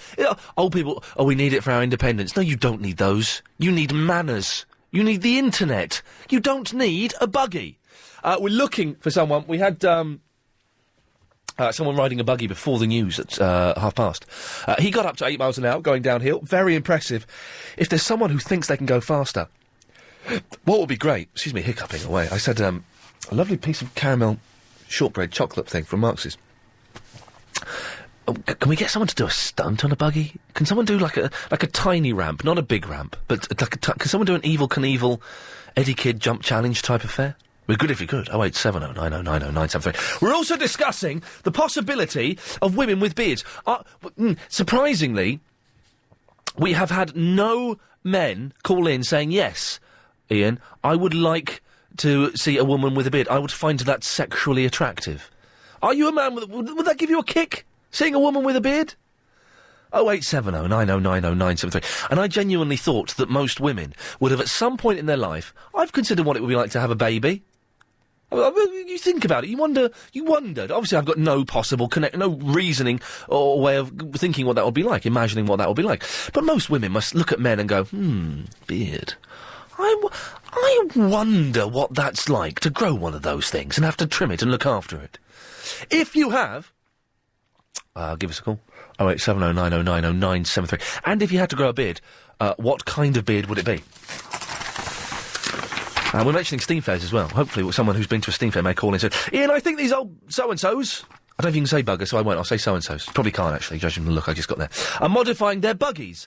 I bet they have a rocket engine they switch to when the police aren't looking. It should explain their varying speeds from model to model. Ian, I've seen the OIPs in their buggies having races in the car park at Tesco in the Feltham. And incidentally, my dog, a setter, who is very placid, has bitten the back tyre of one of them as it went past. He really hates them, said Fred from the Feltham. I think most people do. No one has come forward with a decent argument for saving old people's buggies. Together, we will break... Someone sent in a picture of Sarah Beanie. Oh, no, it's gone, I think. Oh, no, here it is. Oh, no, that's not it. That's a picture of a turkey. I don't know. Sorry, it's almost irrelevant. 08709090973. You know all of that nonsense. Anita has been waiting for ages. Sorry, Anita. How are you? Hello, I'm fine, Ian. Usually enjoy your show, but today you've upset me just a little bit. Whoa. What? This talk of buggies, is it? I'm sorry about that. I'm sorry. What? Your steam fair's rubbish, are they? You say. I've been up. You've never been to a steam fair, have you? Have you emailed me? Yes, I have. This is. I've got an email from Anita. Yes. Carter's Steam. I've emailed you twice. I actually emailed you the Carter's Steam Fair website. I didn't bother following it. Well. Steam Fair is great, and brilliant. the best. I'm reading your email. Shush. The best place to take your kids. It's a real day out with no rip-offs. Most rides are £1. The prize stools are just £1. Yep. A go, and it's a prize every time. Don't knock it in if you ain't tried it. That's it. Then you send another one saying, check them out, please. Yes, check out the website. It's a really great fair. But Anita, is your last name Carter? No. Okay, I'm just checking. I did work there. On the Baller. And it's a great day out. On the what? On the Baller? Baller. A yes. baller? Prize every time. A baller? Yes. Where you roll the balls and you have to make all 4 balls add up to any one of the magic numbers at the bottom. But I bet the prize is rubbish, though. The same prize you'll get at any other fair for about £2.50, and the prize is the same. Bubbles or bouncy balls. Things the kids like, you know, the swords, the big massive balloons, the hammer, swords? And it's for £1 a go, which is really good. But the thing is, okay, so you've got those games there that we all, you know, some people like, some people realise they're a rip-off and don't play them. But they've got, well, what's the Steam element of it, Anita? I'm not exactly 100% sure myself. I know look, there are a few things there that are run by Steam. Well, that'll be the Steam element then, won't it? The yacht. So go on the website, Ian, and have a look. It is a brilliant fair, and it's well worth visiting when they're in town. It's the only I wouldn't bother with it. They're always in town. There's always a poster. There's always a poster up saying Carter's Steam Fair, Carter's Steam Fair, Carter's Steam Fair. Well, let Carter's Steam Fair. Well, maybe you should go and check them out then. Oh, look. Okay, let's have a look. Carter's Steam Fair became celebrated as virtually the last fun fair to feature a splendid selection of the old style. I'm bored already. What's a galloper? A galloper. It's a merry-go-round. Yes. You can't call it. You can't make it all fancy by calling it. You've got the man standing there throwing the coal in there. It's great. A galloper. Who's that? My partner Tony. Dump him. He sounds like a loser. Now, arcade. But the arcade machines are the rubbish old ones. Sorry? The arcade machines are penny arcades. Yes, they are. That's where I'm going to go, because Segaland is better than Carter's. Listen, when you've got kids, if you're taking children to a fair, if you've got 2 or 3 children... I'll take them to Segaland. You'll spend about £100. My children are worth it. I love them. Well, that'd be great, but for a nice summer day out... I'll take them to Segaland. Brilliant. Well, not everyone can afford that, Ian. Well, then they don't love their children. Well, I'm afraid not everyone's as highly paid as you. Well, then they don't love their children. But it just... listen, I'm being a little bit tongue-in-cheek, Anita. Don't take offence. But I'm not. You are a little bit. It is a lovely fair. It looks a little bit boring and old-fashioned, though. Kids these days, young people these days, they don't want to go on a merry-go-round. They're quite busy. It's a good fair. It's brilliant. But it's all the dads on the rides and the kids going, I want to go home. Yeah, Dad, I want to go home. You said it was a fair. This ain't a fair. This is rubbish, like the old days. It's like Victorian times. The Victorian times are well bad, man. Stop it. No. Is that Tony? Yes. It's Tony! Put Tony on the phone. He's downstairs now. Well, go get him back up. Tone! He's downstairs. No, I don't care, Anita. Get him on the phone. I'm not being shouted at by a drunk. Get him on the phone. Come on. I want to speak to Tony. Hold on. Tone! You're wanted. Tony's bottle's going. He wants to speak to you. Tony's bottle's going. He ain't up for it. He can't handle it. Tone, he's all mouth. If your bottle's going, you ain't up Tony's for it. all mouth. Oh, mate. Oh, he's on the phone. Hello, Tony? Hello, Ian. Hello, mate. How you doing? You're not too bad. Can I make a suggestion, Tony? Get rid of Anita. I think she's a drunk. Oh, you think she's a... I thought you said I was a drunk. I would never say that about you, sir. No. I think I can smell the gin on her breath from here. No, she's only had one sipper, buddy. No, it was okay. Well, listen, have you been to one of these Steam fairs, Tony? Yes, I have. Boring, aren't they? It's okay, I suppose. I mean, I've only been to one. Yeah, but some kids really do appreciate it. Not all, but some do. Yeah, and they're boring, nerdy kids, aren't they, with glasses? Yeah. I think your show's great and all that. You've seen me on the internet with all you. Tony, it's a pleasure to speak to you, mate. Yeah. Yeah. All right. See you later. Can I just big up all the Tottenham Hotspur? No, you cannot big up all of the Tottenham Hotspur. No, cut him off. First of all, I'm still not sure what bigging up is, so we will have no bigging up on the show, and we'll not be bigging up a football team. Football, as we know, is a load of old cack. Dearie me. I'm a little bit worried I'm getting it. By the way, if you just tuned in, Helen behind the glass is producing the show today and doing an excellent job, may I say. Agent Chris, big proper row yesterday after the show. We had, what I thought was a bit of a light-hearted argument on the air. Got a little bit nasty after the show yesterday. All about a county. We rowed about a county. So he's not here today, but I've got to say, I think things are going a lot smoother without him. We're getting rid of buggies. We're talking about bearded ladies. I tell you what, after 5, I want to know if you've got any badges that you actually wear. If you could learn the secrets of stock market millionaires, would you listen very carefully? Hi, I'm Darren Winters. I've taught over 12,000 people my strategies to generate immediate monthly cash flow and incredible long-term wealth from investing in the stock market. Whether complete beginner or expert, I'd like to show you how I believe you could maximise your returns whether the stock market goes up, down or sideways. Right, this is embarrassing. We have a guest presenter, possibly permanent. We don't know. A producer, sorry, possibly permanent. We don't know. Helen behind the glass. We've only got one correspondent has called in. Only one has called in, and it's one of my favourites, but she calls in regularly. We can guarantee she'll call in at least every other day. If you're a correspondent now, particularly if we haven't spoken to you before, but if you are a correspondent, pick up your phone, dial 0870 90 90 973 and book your place for the 5:38 Daily Correspondent Update, daily. Otherwise, I shall be firing more people next week. It's as simple as that. It is as simple as that. If we don't get the calls coming through, I will make... 2 people got fired last week. 3 people will get fired next week unless we get some calls now. 0870 90 90 973. Tony's in the Hemel Hempstead. Hello, Tony. Hello, I'd love to talk about Diagnosis Murder, please. OK, where you go, my friend? Basically, if you want to watch Diagnosis Murder, it's on Hallmark 190. Sorry, Phil Collins just popped in there. Oh, OK. Yeah, it's on, it's on Hallmark. Can you stop that, please? It's on Hallmark 190. You can get it at 10 o'clock tomorrow, but there's also a lovely show on, called Celebrity Soup. I think the presenter's fantastic. Tony, you've been sending me some emails, haven't you? No? Yeah, you have. Who? You've been sending me some emails. I fear I may have deleted them out of boredom, but basically asking me to lift the ban on you. On who? I'm not banned. Yeah, you are banned, aren't you? I'm Tony. What's your name? Tony. It's Ben in the Hemel Hempstead, isn't it?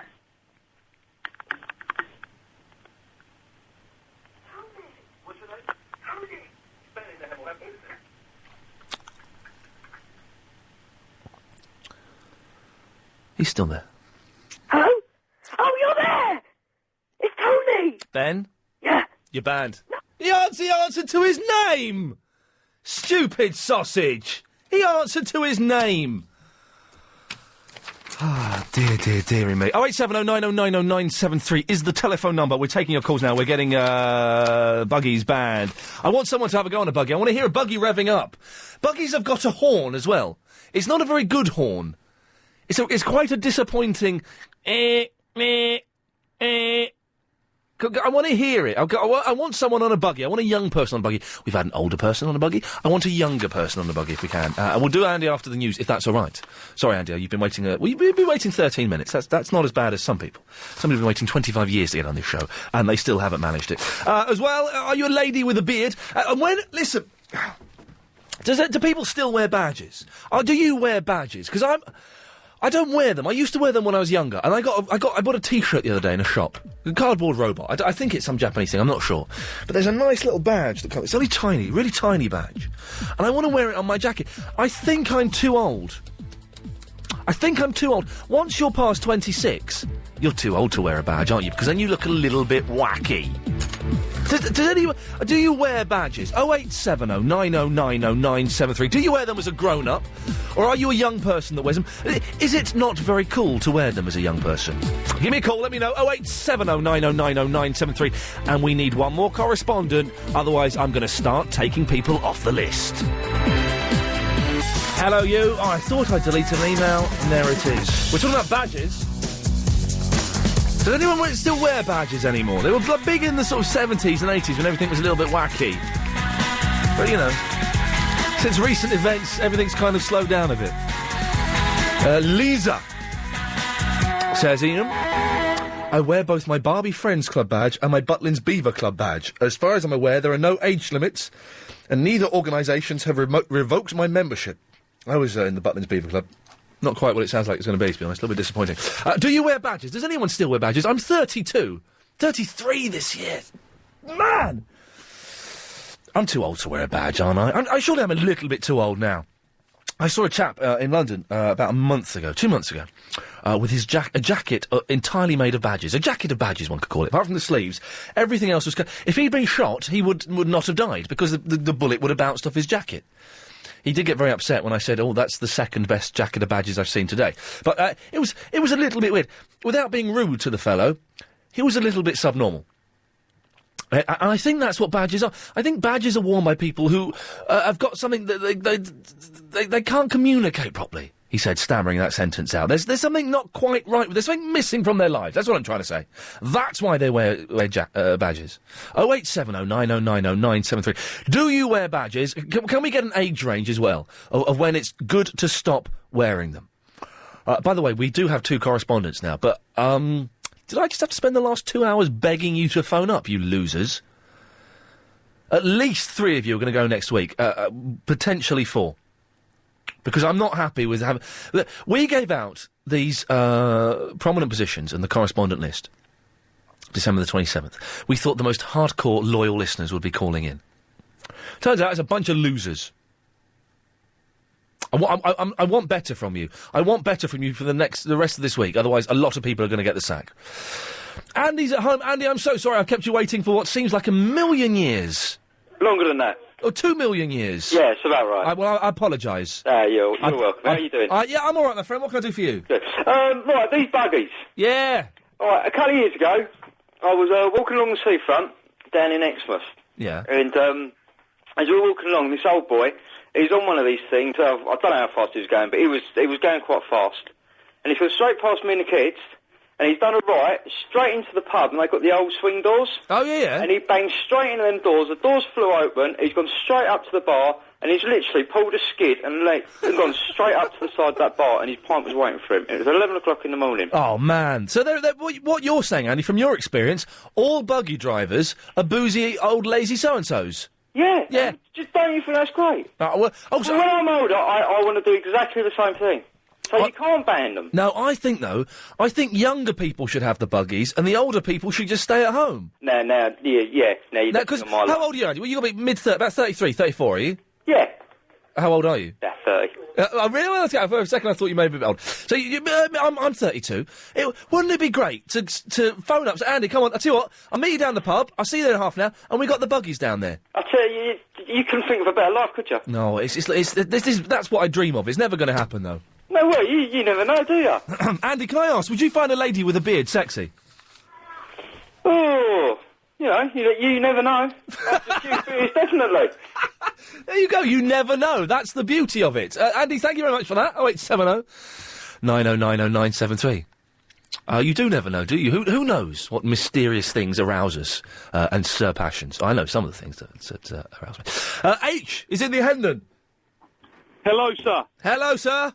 Just what you were talking about yesterday, I tried to get on just before you went off air, but you were asking the difference between a Swede and a turnip. I believe I was asking this yesterday. Yes, and I thought I'd just clear it up for you. Please do. Aren't I a good guy? No, you're a brilliant guy. I'd forgotten I'd mentioned this, and it was I was genuinely concerned yesterday. So yes, please, Swedes and turnips. Well, a Swede is from Sweden, and a turnip is from Norfolk. H, I'm going to cut you off. Okay. Bye-bye. Did he wait? Hang on a minute. He's waited 23 hours to make that phone call. You've got to think, haven't you? Because his phone call was so short, that's left me with a little bit of time to fill, so I think I'm just going to play... let's play let's play a song, shall we?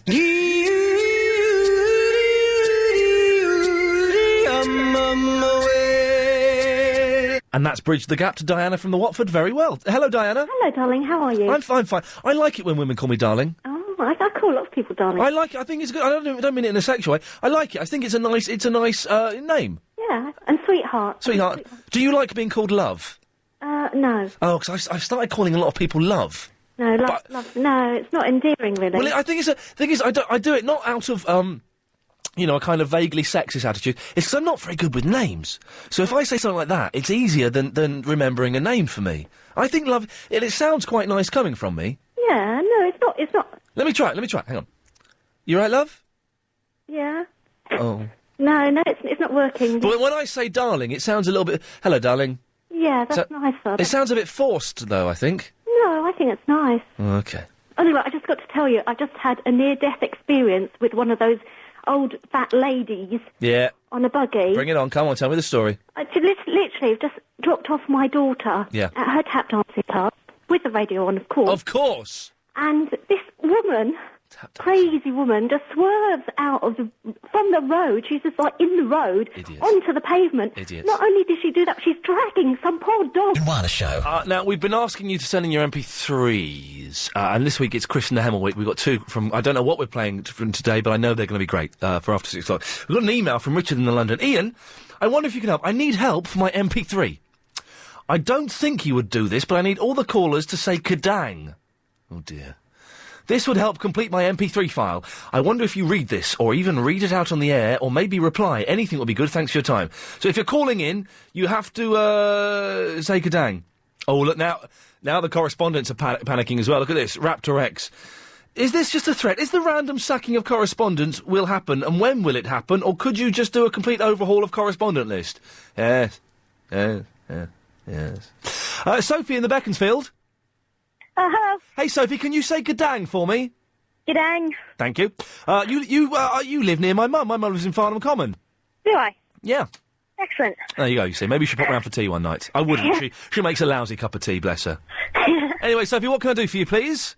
Oh, well, I'm calling in about badges. Do you wear them? Yes, I do. How many have you got, and what do you wear? I've got about 8 or 9 on my hat. Oh, yeah, now, see, yeah, I'd forgotten about badges on the hat. That can look kind of cool in a good sort of way, in a sort of kind of quirky sort of way. OK, the test is, Sophie, what badges do you have? Well, I've got one from Newmarket Racecourse. Yes. And I've got a dog charity one. Yes. And I've got, Sophie, are you Canadian? No, I just lived in America for 9 years. Oh, wow, man, that's a cool kind of transatlantic, but cooler than the transatlantic accent you've got there. Yeah, I like it. yeah, that's right. That's why I thought it was Canadian, because it wasn't quite American, but there was an edge to it. Yeah. Anyways, OK, so have you got any badges from the States? Yes, I have. I've got one from, you have this 4th of July parade. Yeah. I've got, a little American flag. Now, the thing is, you sound a lot younger than the 32 years old that I am at the moment. Am I too old to wear a badge, do you think? Definitely not. Oh, really? Yes. There's no age limit or anything?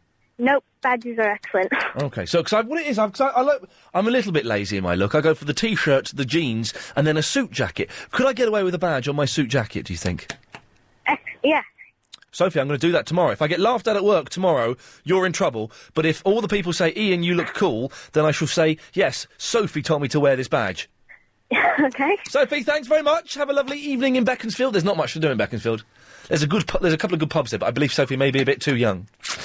Beaconscott Model Village, of course, yes, of course. Although that won't be open until March. It's closing down, I think. Don't care. Shakira's in the Bond Street. Hello, Shakira. Hi. How's it going? You all right? I'm all right. You sound a little bit miserable.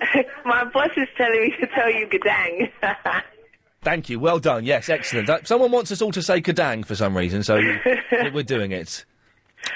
Yes. I've got a story about them old people and using buggies. I'd like to hear your story. I live in Hackney, and there's these two ladies. They're not even old. I just think they're lazy. Yes. They have matching, there's this lady, she's got braids that have purple in it. Her buggy is purple. She has a purple boombox.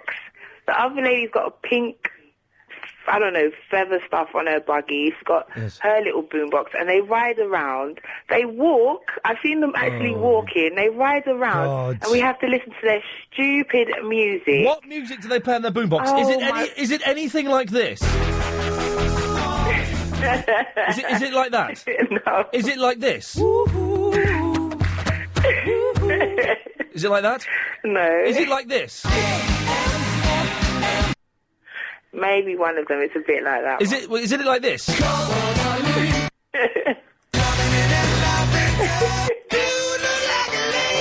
Is it like any of those?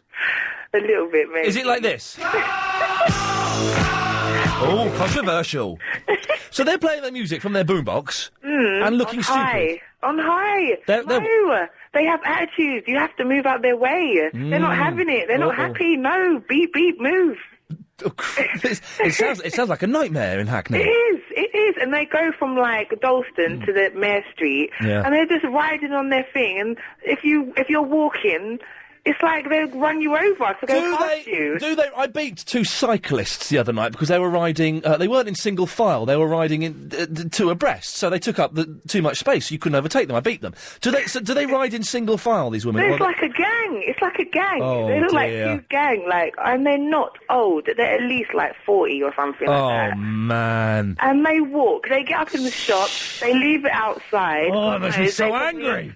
Yeah, and then they walk in the shop, they're in there, getting their little lottery tickets, come back out, playing their music, don't care. No. Do they play music at the same time, then? Yes, it's like they think it's a car and it's not. Jeez. And they're so rude. And I hope they're listening to this, because they need to stop it. We don't want to hear their stupid music with their matching buggies. They need to get a life. Go home. Thank you, Shakira. Poppy's in the Islington. Hello, Poppy. Hello. Hey, hi, Poppy, how's it going? I'm fine. I couldn't say your name then. I said, hey, Hip Poppy, and that's not correct, is it? That's insane. It's Poppy. Poppy, I called you Hip Poppy. That's a nonsense. Imagine calling someone Hip Poppy. That'd be a bit weird. It would be a little bit weird, wouldn't it? What can I do for you? It's about the badge thing. Oh, yeah, do you wear badges? Yeah, I'm a badge collector. Oh, no. I used to be a badge collector when I was a bit younger, but I only got about 15 badges. I've got about 15 as well. Oh, well, then that's not bad. That's not bad, though, but you've got a long way to go. What's your best badge? It's probably one that's it's got like a little crazy frog thing on it. Oh, not the crazy frog, for goodness It sakes. really annoys me, but I have a badge. It doesn't sing the crazy frog, though, does it? It's just a badge of it. Yeah. Okay, that's fine. The thing is, the two calls we've had about badges have both been, ladies. Is it more of a ladies' thing? No. So boys can be into badges as well, can they? Yeah. Okay. You don't sound convinced. Yeah, I know, but boys like Xbox games and PlayStation Yes, and things, so 'cause- they're a bit too busy to even know what the world's like. What do you mean? I know what the world's like. Yeah, I know. And I play it. I play Xbox. I was playing Call of Duty 2 the other night. It's a war game. Oh, but when you know, because you have a brother, and he has loads of games. Yeah.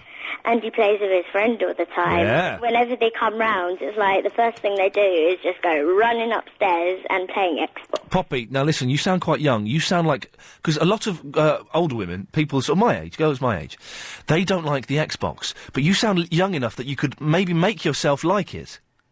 It's okay. No, try and make yourself like it. It's brilliant. I love Xbox. There we go, you see? Thank you, Poppy. Kay's in the Elephant and the Castle. Yes, Ian. Hey, Kay, what can I do for you? Yeah, what's going on? Yeah, doing a radio show and stuff, you know. Yeah? Yeah. All right. Yeah. Oh, serious. Yeah.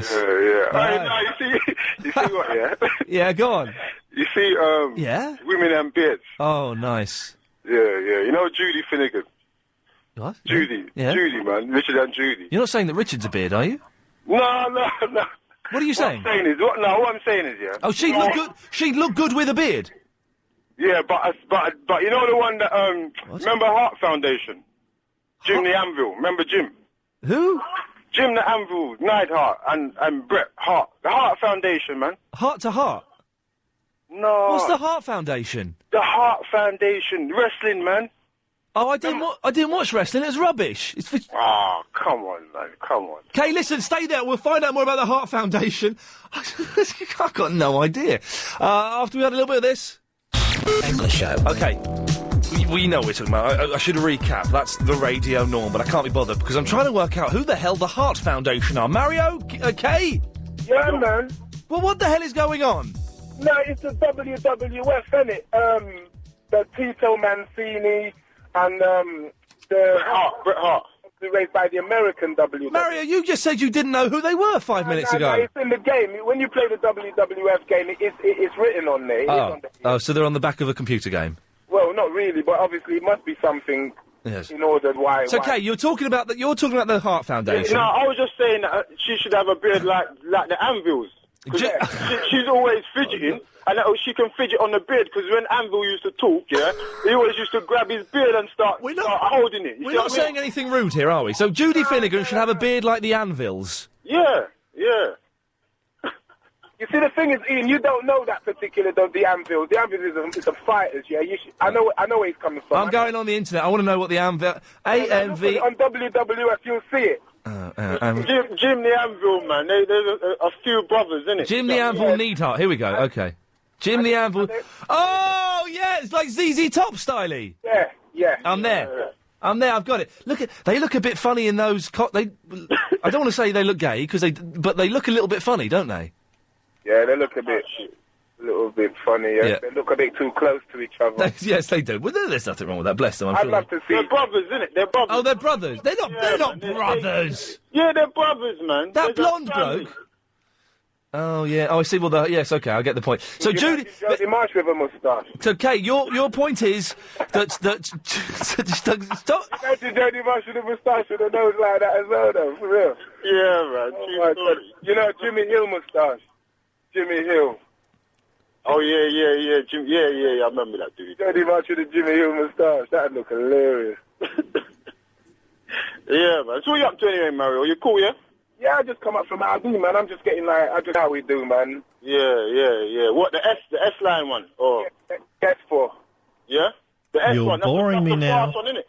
Yeah, the new one. The big You're boring me now. Right, Ian, turn it off. You're boring me now. Ian, turn it off. You're boring me now. No. Anyway, what I was gonna say, you know they're talking about the old grannies in them carts. Yeah. Ian's taking liberties. Let me chat. Ian, don't take liberties, man. Anyway, you know them grannies, more time they're on the pavement on them carts, Yeah. Me and one of my brethrens over one day.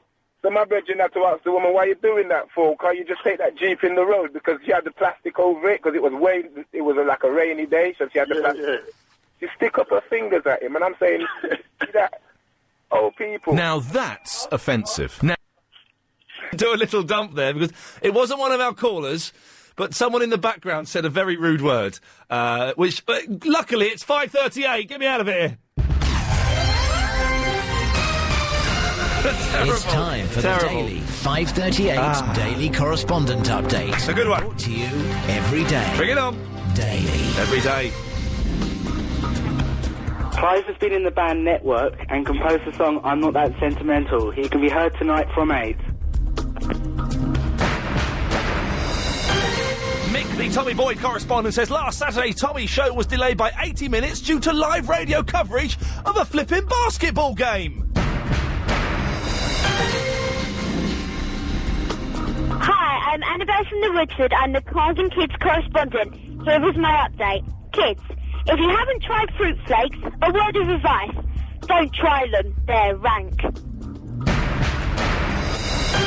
Raptor X, the iTunes LBC League update correspondent. Over 100 is everybody else at number 21 in the iTunes Podcast League. This show. I see a resident with a habit coming to join the cast of Neighbours. I see a face from the past coming back into Paul's life to cause like a hurricane. I see a cricket star putting a new spin on the programme, and I see a popular Brit band causing a riot on Ramsey Street.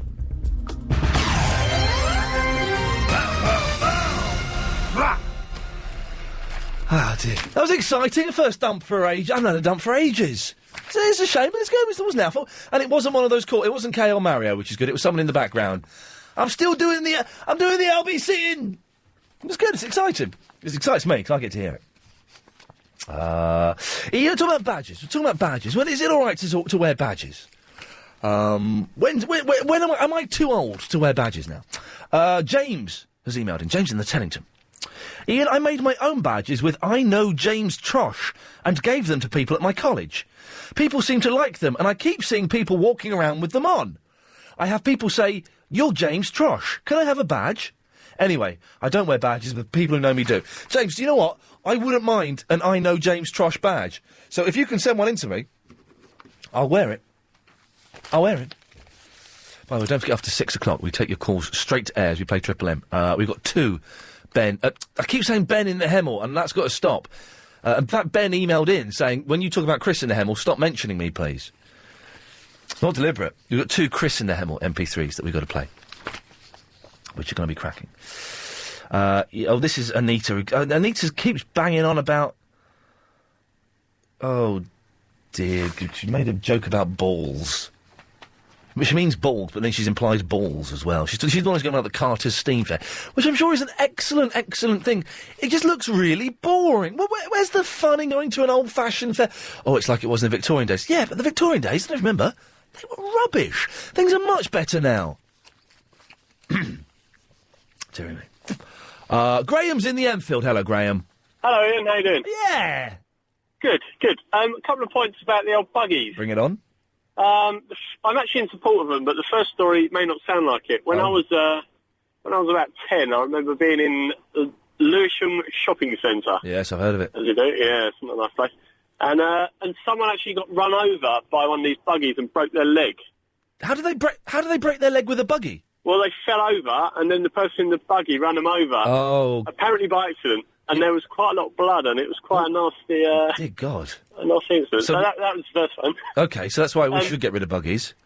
Should. But the reason we should keep them... I work in Enfield. I live in Sidcup. I work in Enfield. And every time we go out to lunch, we walk around, there's loads and loads of these buggies. Yeah. And there's a couple of guys who seem to kind of pimp their buggies up.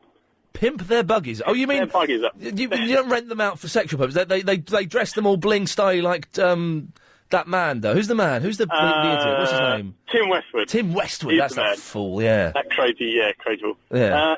They don't...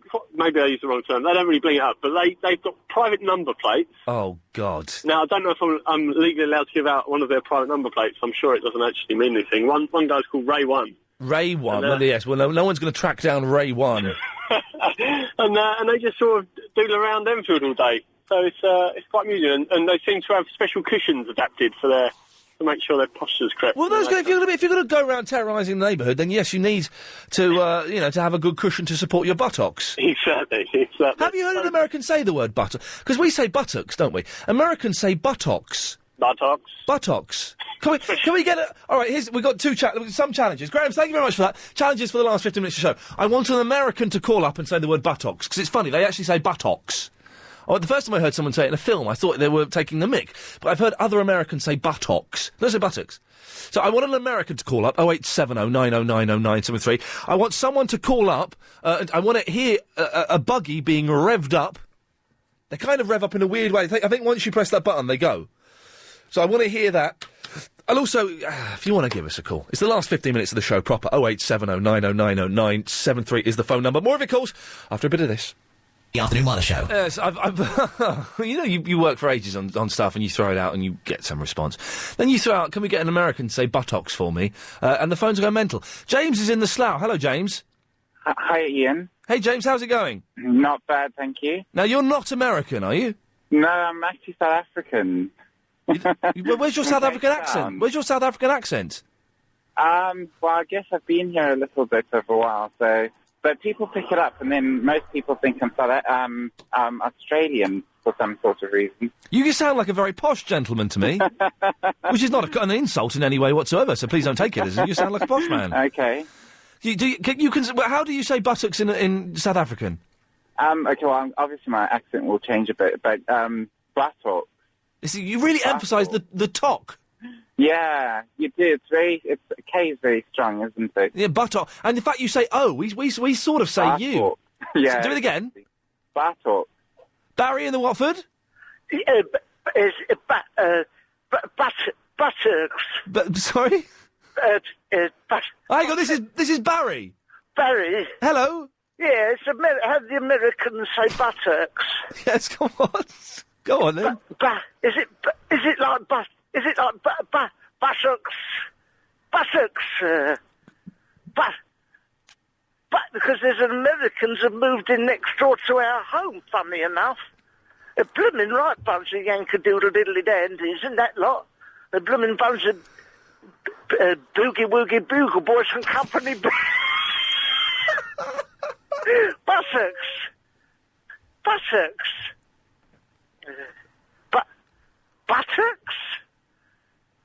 Anyone for buttocks? Is it? They don't say it much. Well, Brookback Mountain, they do. But they're funny. America's funny to say that because they just moved in. What a bunch. I'll tell you, I'd rather have the Welsh there, put it that way. Oh, dear. Next time I'll phone up with something to say, you know. Buttocks? No. Buttocks. I couldn't speak to him. Brad's on the A40. Hi there. Hi, Brad. Botox. But... No, can you hear me? Yeah, unfortunately I can, yes. Who, is that Ian the Lee? Yes, it is, Brad. What part of Devon are you from? I'm from Oklahoma. Right, yes. Oh, God. Which is South Texas, near Devon, sir. And how do you oh, God. How do you say buttocks there? We say Botox. Thanks very much. I wish I hadn't now. I'm sorry. This is me. This is when I try and introduce something. It just enters into farce and embarrassment. We're going to go... I'm asking for an American to say the word buttocks. Just, I've heard several Americans say it in Larry Sanders and in a film Waiting for Guffman and various other things. It just makes me laugh. We're going to go to America now, to Manhattan, in New York City, the United States of America. It's Catherine. Hello. Hey, Catherine, how's Manhattan? It's very good today, thank you very much. I'm sorry, I'm just cracking up. What? Don't crack up. Is that an American term for coming off drugs, what? Yeah, I'm just laughing. You're laughing. Here. Why the hell are you listening to us in Manhattan? Why aren't you listening to, who's that tall fellow that is obnoxious? Private Parts Man. Which one? No, he's not pervert. Hmm? I don't know. No, I you know what, I stumbled Howard Stern. I don't like him. No, he's an idiot, He's isn't very he? rude. All he talks about is boobs all the time and buttocks. He's very rude. And, you know, they have a television show here on the E! Network where you can watch and record it. Oh, the E! Network? I've never heard of such a channel. Entertainment Network. It's E! I know. E! Network. You know The Soup? Do you ever watch The Soup? Talk Soup, yes. Yeah, I do the English version. Do you really? Yeah, I do. But I'm going to make sure. Anyway, so, Catherine, you're a proper American, are you? I guess you could say so, yeah. Well, can I say so? Were you born and raised there? Were you born and bred there on Mom's apple pie? Mom's apple pie? Well, yes, I suppose. Do you salute the flag? Do I? Not every time I walk past it, but yes. You're a proper American. Well, can you say the word I'm asking you to say then, please? I will say it, but it's very embarrassing. Why is it embarrassing? No, I'm laughing. Okay, well, I don't say the word. I think it's rude. I'd say you're behind or your rear end. You'd say your ass, wouldn't you? Get off your ass! That's rude. Get off your tush! Get off your tush! Get off your ass! You would say buttocks as opposed to buttocks. Just say it again nice and clearly and slowly for me. Oh, God. Thank God that no one here listens to this radio. Hey, no one over here listens either, so it's fine. It's just me. Literally, it's just me and you now. Okay, buttocks. Catherine, why are you listening to us? What? I don't know. No, you're very funny. I listen to your show every single day on the internet. Catherine, you're a legend. Well, I'm coming to New York soon, so I will come and stay at your house, and I'll expect some apple pie and a lovely pair of buttocks. Phil in Enfield. Clyde's in the Mitcham. Hello, Clyde. Hello, Ian. Hello, Clyde. Now, you've heard people ring and say, you've had a South African ring. Now, I am a South African, and I put my South African accent, you know. Yeah, that's liquor. You're raw. You're raw, you know. Now, liquor, you know. Now. What? Buttocks. It means boulder. What? It means buttocks? No, it means boulder. It means the back of your body, and it means achterste means back. Ach. You must say achterste is the back of your bum. Thank you, I think. Why did he sound angry? Chris is in the Tottenham. Not in the Tottenham, in the Cheshunt. Can I say you're in Tottenham? Sorry? Can I say you're in the Tottenham? Yeah, you can say I'm in Tottenham. Chris is but I in the can't Tottenham, stand away. Tottenham. Away. How you doing? Yes. You know Chavi Vicky? Yes, I'm aware of her works. Visited her. Is that really her? Is that really a picture of her? On the website? Yeah. I have no reason to think it isn't her. I don't know. She's gorgeous. That's a little bit nice. The voice. Have you fallen in love with her? No. I just thought she was actually quite nice. I didn't think she actually looked that good, to be honest. I have no reason to doubt that, sir. I would imagine. Have you actually seen the picture of? Have you actually seen her? No. You haven't met her? No. Seems to be quite friendly with her. Well, I'm as friendly with her as I am with you, I think, Chris. I hope not. Well, no, what are you implying? There's some kind of sexual frisson between the two of us? I don't know, but anyway, look, the reason why I called up was, you know that bit of music you play? Yes. Oh, would I? Yes. Could you play it for us? Oh, I can't, Chris. Why not? I've got to play this. Well, as you may have heard, I had a falling out with my producer agent Chris last night over the county of Buckinghamshire versus Surrey. He has not produced the show. Was the show going to continue? Was the show going to be a success? Or was it going to be an absolute failure and he would be at home laughing? Well, Helen behind the glass stepped in and did a pretty darn good job. 11 out of 10, Helen, I'm awarding you. What do you think, dear London? Do you think it was any good? Do you think we reached the dizzying heights that we reached before? I'm not sure. Anyway, it sounded like this. Old people, they could be put into the fun house and they could play dodgems on theirs. Would you object if I undid my belt and top button on my jeans? No, I can't see you, you're fine. You're very nice, love. I'm not. No, you're not. You're a miserable old cow, but I'm going to beat you in an argument. I prove it. Have you ever ridden one, Jude? No, but I've actually ridden a camel. She actually blew over in her buggy. She did not. She did. No, mate, she went no. Straight down on her side and... Yeah, you've got a little horn. Well, it's not something, you know what? I've never ever discussed that with another woman. The 1st of February, my birthday gift to my sister. Excellent stuff. I think we don't need the Welsh wonder anymore. Agent Chris, if you're listening, I wouldn't bother coming in tomorrow, mate, either, to be honest. I think Helen's got it completely under control. Best show we've done in 2006. Easy. In the last half an hour of the show, Helen is contracted to stay behind for this, so she will be here. But we will be taking a call straight to air if we play Triple M. The rules, you know the rules, gang. There's a 7-second delay. Don't swear or be too nasty, because we'll dump you. It won't go on the radio. You'll be blacklisted from calling the station. And today is, I think, what day are we on? Is it Wednesday? Oh my God, it's day 3 of Chris in the Hemel special. We've got 2 more MP3s from the sound wizard that is Chris in the Hemel, our boy genius. 0870 9090 973. I've just had an email titled, "You are a stupid old man." Yeah, I probably am, Jess. Thank you for that. Taking your call straight to air. We'll have the first of the 2 Chris in the Hemel clips in a few moments. You know the rules. I'm not going to give them out. I'm trusting you today. All right, so I'm not going to give them out. The phone number, 0870 9090 973. You'll come straight through to the air. There's one. Let me get that one. There we go. It's full. Okay, let us go to line number 1. Line 1, you're on the radio.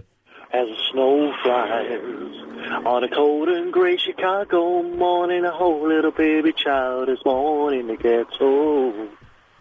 People, don't you understand? Try and lend a helping hand. Would you reckon? Huh? Good? Would you reckon? Good? Yeah, it was all right. I can do a better Elvis than that. Hang on, we go. Go on, then. People don't understand. The child needs a helping hand. He's gonna be an alien someday. I'll take a look at you and me. Are we too blind to see? Or do we simply turn our heads and walk the other way? Well, the soul flies. No, that wasn't bad, was it? It's not bad. Nice one, thank you. There's Elvis Presley there on the telephone. I didn't do a bad Elvis impression there. Line 2, you're on the radio. Oh, I pressed the wrong button, sorry. My fault. Let's go to line number 2 now. You're on the air. Hi, I would just like to send a special thank you to Ken Livingston for all the free bus rides. Rock on. I would imagine that's some kind of crazy political dig at the bandy buses where you can jump on the back. Or maybe he's a young person who gets free bus rides. I don't know. Line 3, you're on the radio. Tonight's theme started in 1989 and the show's still running. It's called Cops. Oh, Oh, this is a good song, this. What you want, what you want, what you gonna do when salvation don't come for you? Tell me what you wanna do, what you gonna do. Cops is one of the... This is the fly on the wall thing, isn't it? When they follow people arresting crack addicts, I think. What you gonna do, bad boys, bad boys? Thank you. 08709090973 for that is the telephone number. Can we have the Chris clip, actually? We've been asking you to send in your MP3. Oh, let's go to this one first. Line 2, you're on the radio. Hello. Hello. Hello. Hello. Hello. Hello. Hello. Hello. Hello. Hello. Hello. Hello. Hello. Hello. Hello. Yes? Yes. You're boring me now. You're not boring me now. You're boring me now. You're not boring me now. You're boring me now. You're boring I'm me. afraid you set off the Bob alarm. We have to get rid of you. We've been asking you to send in your MP3s. We've had loads from Chris in the Hemel. He's 11 years old. Bear that in mind when you listen to this. This is the work of the new Phil Spector. Have a listen to this. On the chip shop, the German. Genius. I've not heard that before. He's a genius. He's a genius. I love him. Apparently the second one is brilliant as well. 08709090973. More of your calls straight to air. There's one line free. Why is there there's a thing by that line instead of a number? Is there any reason for that? Is that technical? Oh, really? Okay, I see. Oh, well, they can tell them to get off. We're doing Triple M. We need all the lines. I don't care about Gary King and the Big Quiz. I do care about it. Line 2. Is that Ian? Yes, it is. Christopher Walken here. How you doing? Hey, Christopher Walken. I love your movies. Thanks very much. I'm phoning from the United States, and I've been listening to your show on the internet. It's great. Thanks very much, mate. Really enjoying your work in the UK. Yeah? And I've been following your career, Yeah. and the other things you've been doing, thinking maybe of putting you in a movie sometime. Oh, man, I'd love to be in a movie, Chris. I'd love to. I'll try and sort something out. Oh, what kind of film would you like? What kind of film could I be in, Christopher? I'm thinking maybe you'd be good at comedy. I don't know. Oh, I'd love to be in a comedy film with you, man. That'd be my dream. That'd be my dream. I want to leave this nonsense behind me. This is rubbish. I can drop this at a moment's notice, Christopher. This means nothing to me. Okay, well, I got an inroad with the Farrelly brothers, and perhaps I can put in a word for you. That would be great, Christopher. How do I get in touch with you? Well, contact my agent, and we'll have some kind of lunch. Oh, man. And don't give me any vendetta kind of mood. No. Just, Yes. be who you are and, Yeah. and carry on with the work. Oh, man, Christopher Walken, ladies and gentlemen. Come on. I'm not being rude, but this lot can get... Big Chris sorts me out with a movie. I'm there, fellas. Where should we go to now? Line 3, you're on the radio. Hello? Baby, if I made you mad, something that I might have said. It's Elvis again. Please let's forget the past. It's young Elvis, though. Future lives right ahead. Don't be cruel to a heart that's true. I don't want no other love. Oh, baby, it's just you I'm thinking of. Thank you very much. Thank you very much, Elvis Presley. That was nice, a little bit of Elvis. I prefer 70s Elvis, though, like from about 69 onwards. Well, he did some good songs then. What should we go to? Line 2, you're on the radio. Hi, Ian. This is Charlie Wolf here. Hey, Charlie Wolf, how's it going? Ian, have you been bad-mouthing me again, boy? Well, I've not been bad-mouthing you, but yes, I've been saying that I think you're rubbish and you're pompous and you're a little bit of an idiot. When is this going to start, Ian, boy? Because I've got a new sheriff in town, Mike Mendoza. Have you ever heard of him, boy? Mike Mendoza, yes, I'm aware of his work, yes. Boring. Mike Mendoza, because he sends you to sleep, yes. Ian, how dare you, boy? This is your final warning, Ian. We will be coming down for you, boy. Wolf, bring it on, my friends! Bring it down to Bring it on, my friends! Charlie Wolf phoning up to threaten me on, shameful. Let us go to line number 3. You're on the air. Mensen dat ik aan mijn jongens voor mijn frühstücken gestört. Ihr müsst entschuldigen. Was futtert ihr da? I can't hear what that is. Sorry, the sound wasn't good enough, mate. Line 2, you're on the radio. Hey, man, what's this American half hour? Well, we're having a load of Americans phoning in saying buttocks. It's Curtis from Mafia. Oh, hey, Curtis, how's it going, man? I phoned you at the beginning of the fall. Way back in September. Oh, autumn, yes? Yeah. Yes. How's it hanging? Yes. Yeah, just getting ready to head out for the range. Yeah. Getting my act together. Have some Texas toast. What's Texas breakfast? What's Texas breakfast? You know, thick sliced bread, toasted, buttered, and served up with southern fried chicken steak with fries, pickles, English muffins. That's a lot of breakfast. Yeah. Yeah. Well, a man's breakfast, you know. Yeah. My mum used to call a cooked breakfast a man's breakfast when I was a young child. Man's got to eat what a man's got to eat. Well, breakfast. Yeah. Yeah. Got 10 seconds before I go to the news, Curtis. Anything I can do for you? Well, it's pronounced buttocks. Like Betty Butter bought a bit of butter. Buttocks. Thank you very much, Curtis. The definitive proof. Oh, it is fun, isn't it? More of your calls and another MP3 from Chris after this. Oh, I'm going to the gym after this, and I don't fancy it now, but I've kind of been determined all day I'm going to do it. My trainer's getting a bit tough with me. If I don't go in the middle of the week on my own, he tells me off. Oh, well. Triple M 0870 9090 973. Let's take 3 calls, and then we'll play Chris in the Hemel. Line 1, you're on the air.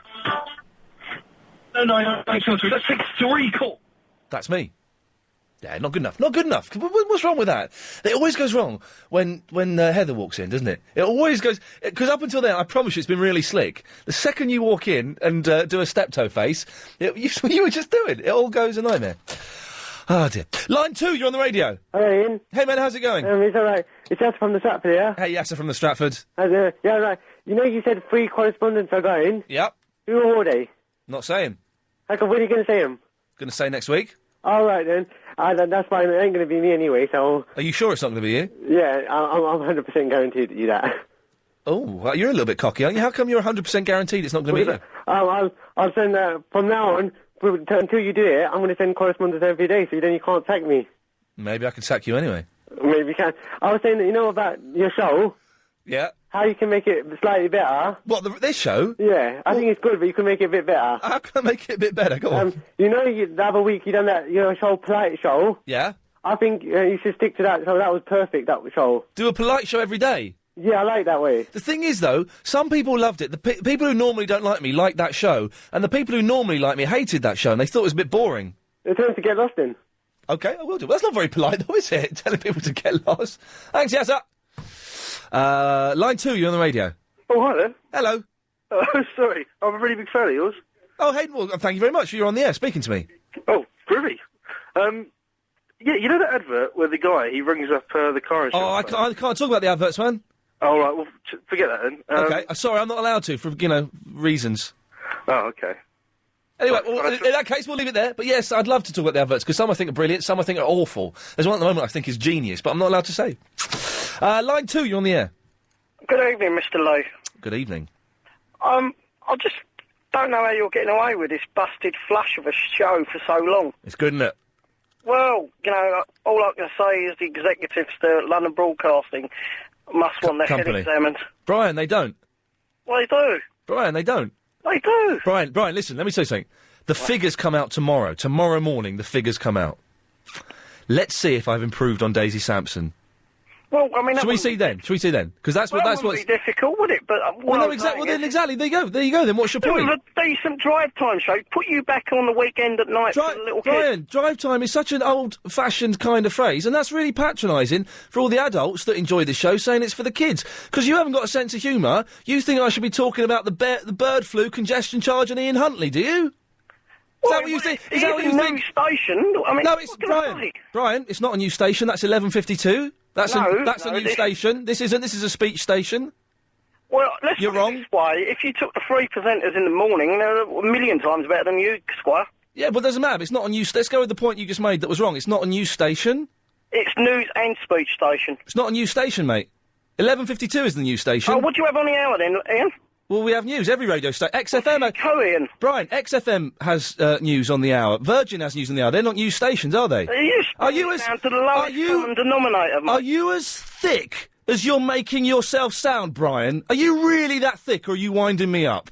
Are you as stupid as you're sounding, or are you having a laugh? Are you losing it, Ian? No, I'm not, Brian. I'm not losing it. But are you really as stupid and as pathetic as you're sounding now, or are you doing a prank on me? You're turning this radio station into a state, man. Brian, I'm not at all. Decent radio station. Brian, It's getting better and better all the time. And what we're trying to do... You on it, mate? What we're trying to do is we're trying to get rid of all the old idiots like you. We're trying to get rid of you. We don't want you, Brian. You're just talking nonsense. Brian, we don't want you. Quality programming in the morning, and then you get this nonsense. Brian, we don't want you, but you're still listening, and you're phoning up to it. I'm phoning up to say how disgusted But I am why- with this crap. But why? And you're swearing. So hang on. It's all right to swear on the radio, is it, Brian? I apologise, that just slips out. Well, that's it. It shouldn't slip out. You're a grown-up. We've got young people listening to this show. You think it's acceptable to use bad language? You want to listen to some of the way you were speaking to some people earlier? You think it's acceptable to use bad language on the air, do you, Brian? No, I don't, no. Shameful. We don't want you listening to us anymore. Well, I won't be listening to your show. Bye-bye, Brian. Have a nice day. Bye-bye. Still listening. He's still listening. He's gone now. That was fun, wasn't it? Ah, idiot. OK, listen, let's have the next Chris in the Hemel clip if we can. We've been asking you to send in your MP3s. I've not heard this one. This is from Chris in the Hemel. Let's have a listen. It's 6:05, the clock it ticks, the Ian will make our time worthwhile. That was me, Chris in the Hemel. No, it wasn't, it was you, Kev. Hey! I love it. I love it. Line 5, you're on the air. Farnham Common is in Surrey, so you snooze, my friend, you lose, my friend. That was Agent Chris! You cheeky I can't believe he did that. Farnham Common's in Bucks. Line 5, you're on the air. Hello. Hello.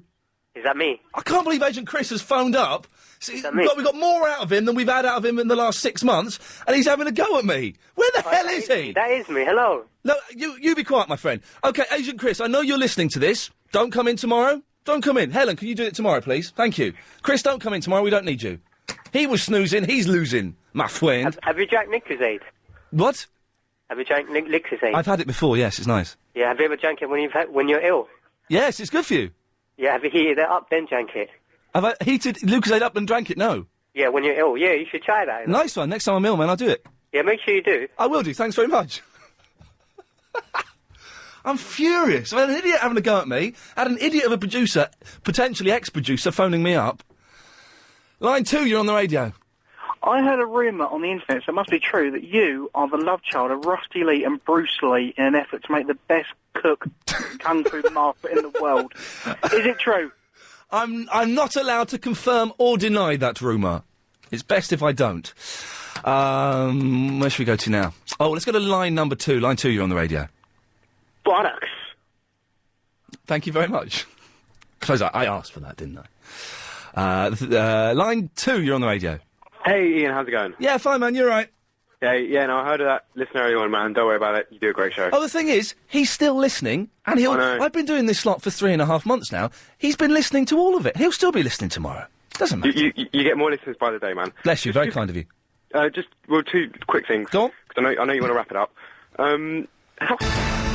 First tonight, it's emerged the 4 children from Essex killed in the horrific 2-car smash were travelling in a stolen car. The youngsters, all between the ages of 4 and 16, died after their Fiesta collided with a Corsa in Tilbury. Well, let's cross live now to Helena Wilkinson in our news centre, who's been following the story. Yes, Emily, well, tragic events... Yeah. President Bush has been leading the tributes to Coretta Scott King, the widow of civil rights activist Martin Luther King, who died yesterday at the age of 78. Her body arrived in her home city of Atlanta earlier after being escorted through the streets. But how will her legacy be remembered? Well, let's talk to multi-Grammy Award winner Bruce Hornsby, who joins us now. Bruce, you wrote The Way It Is, a song about racism, and Coretta thanked you for that.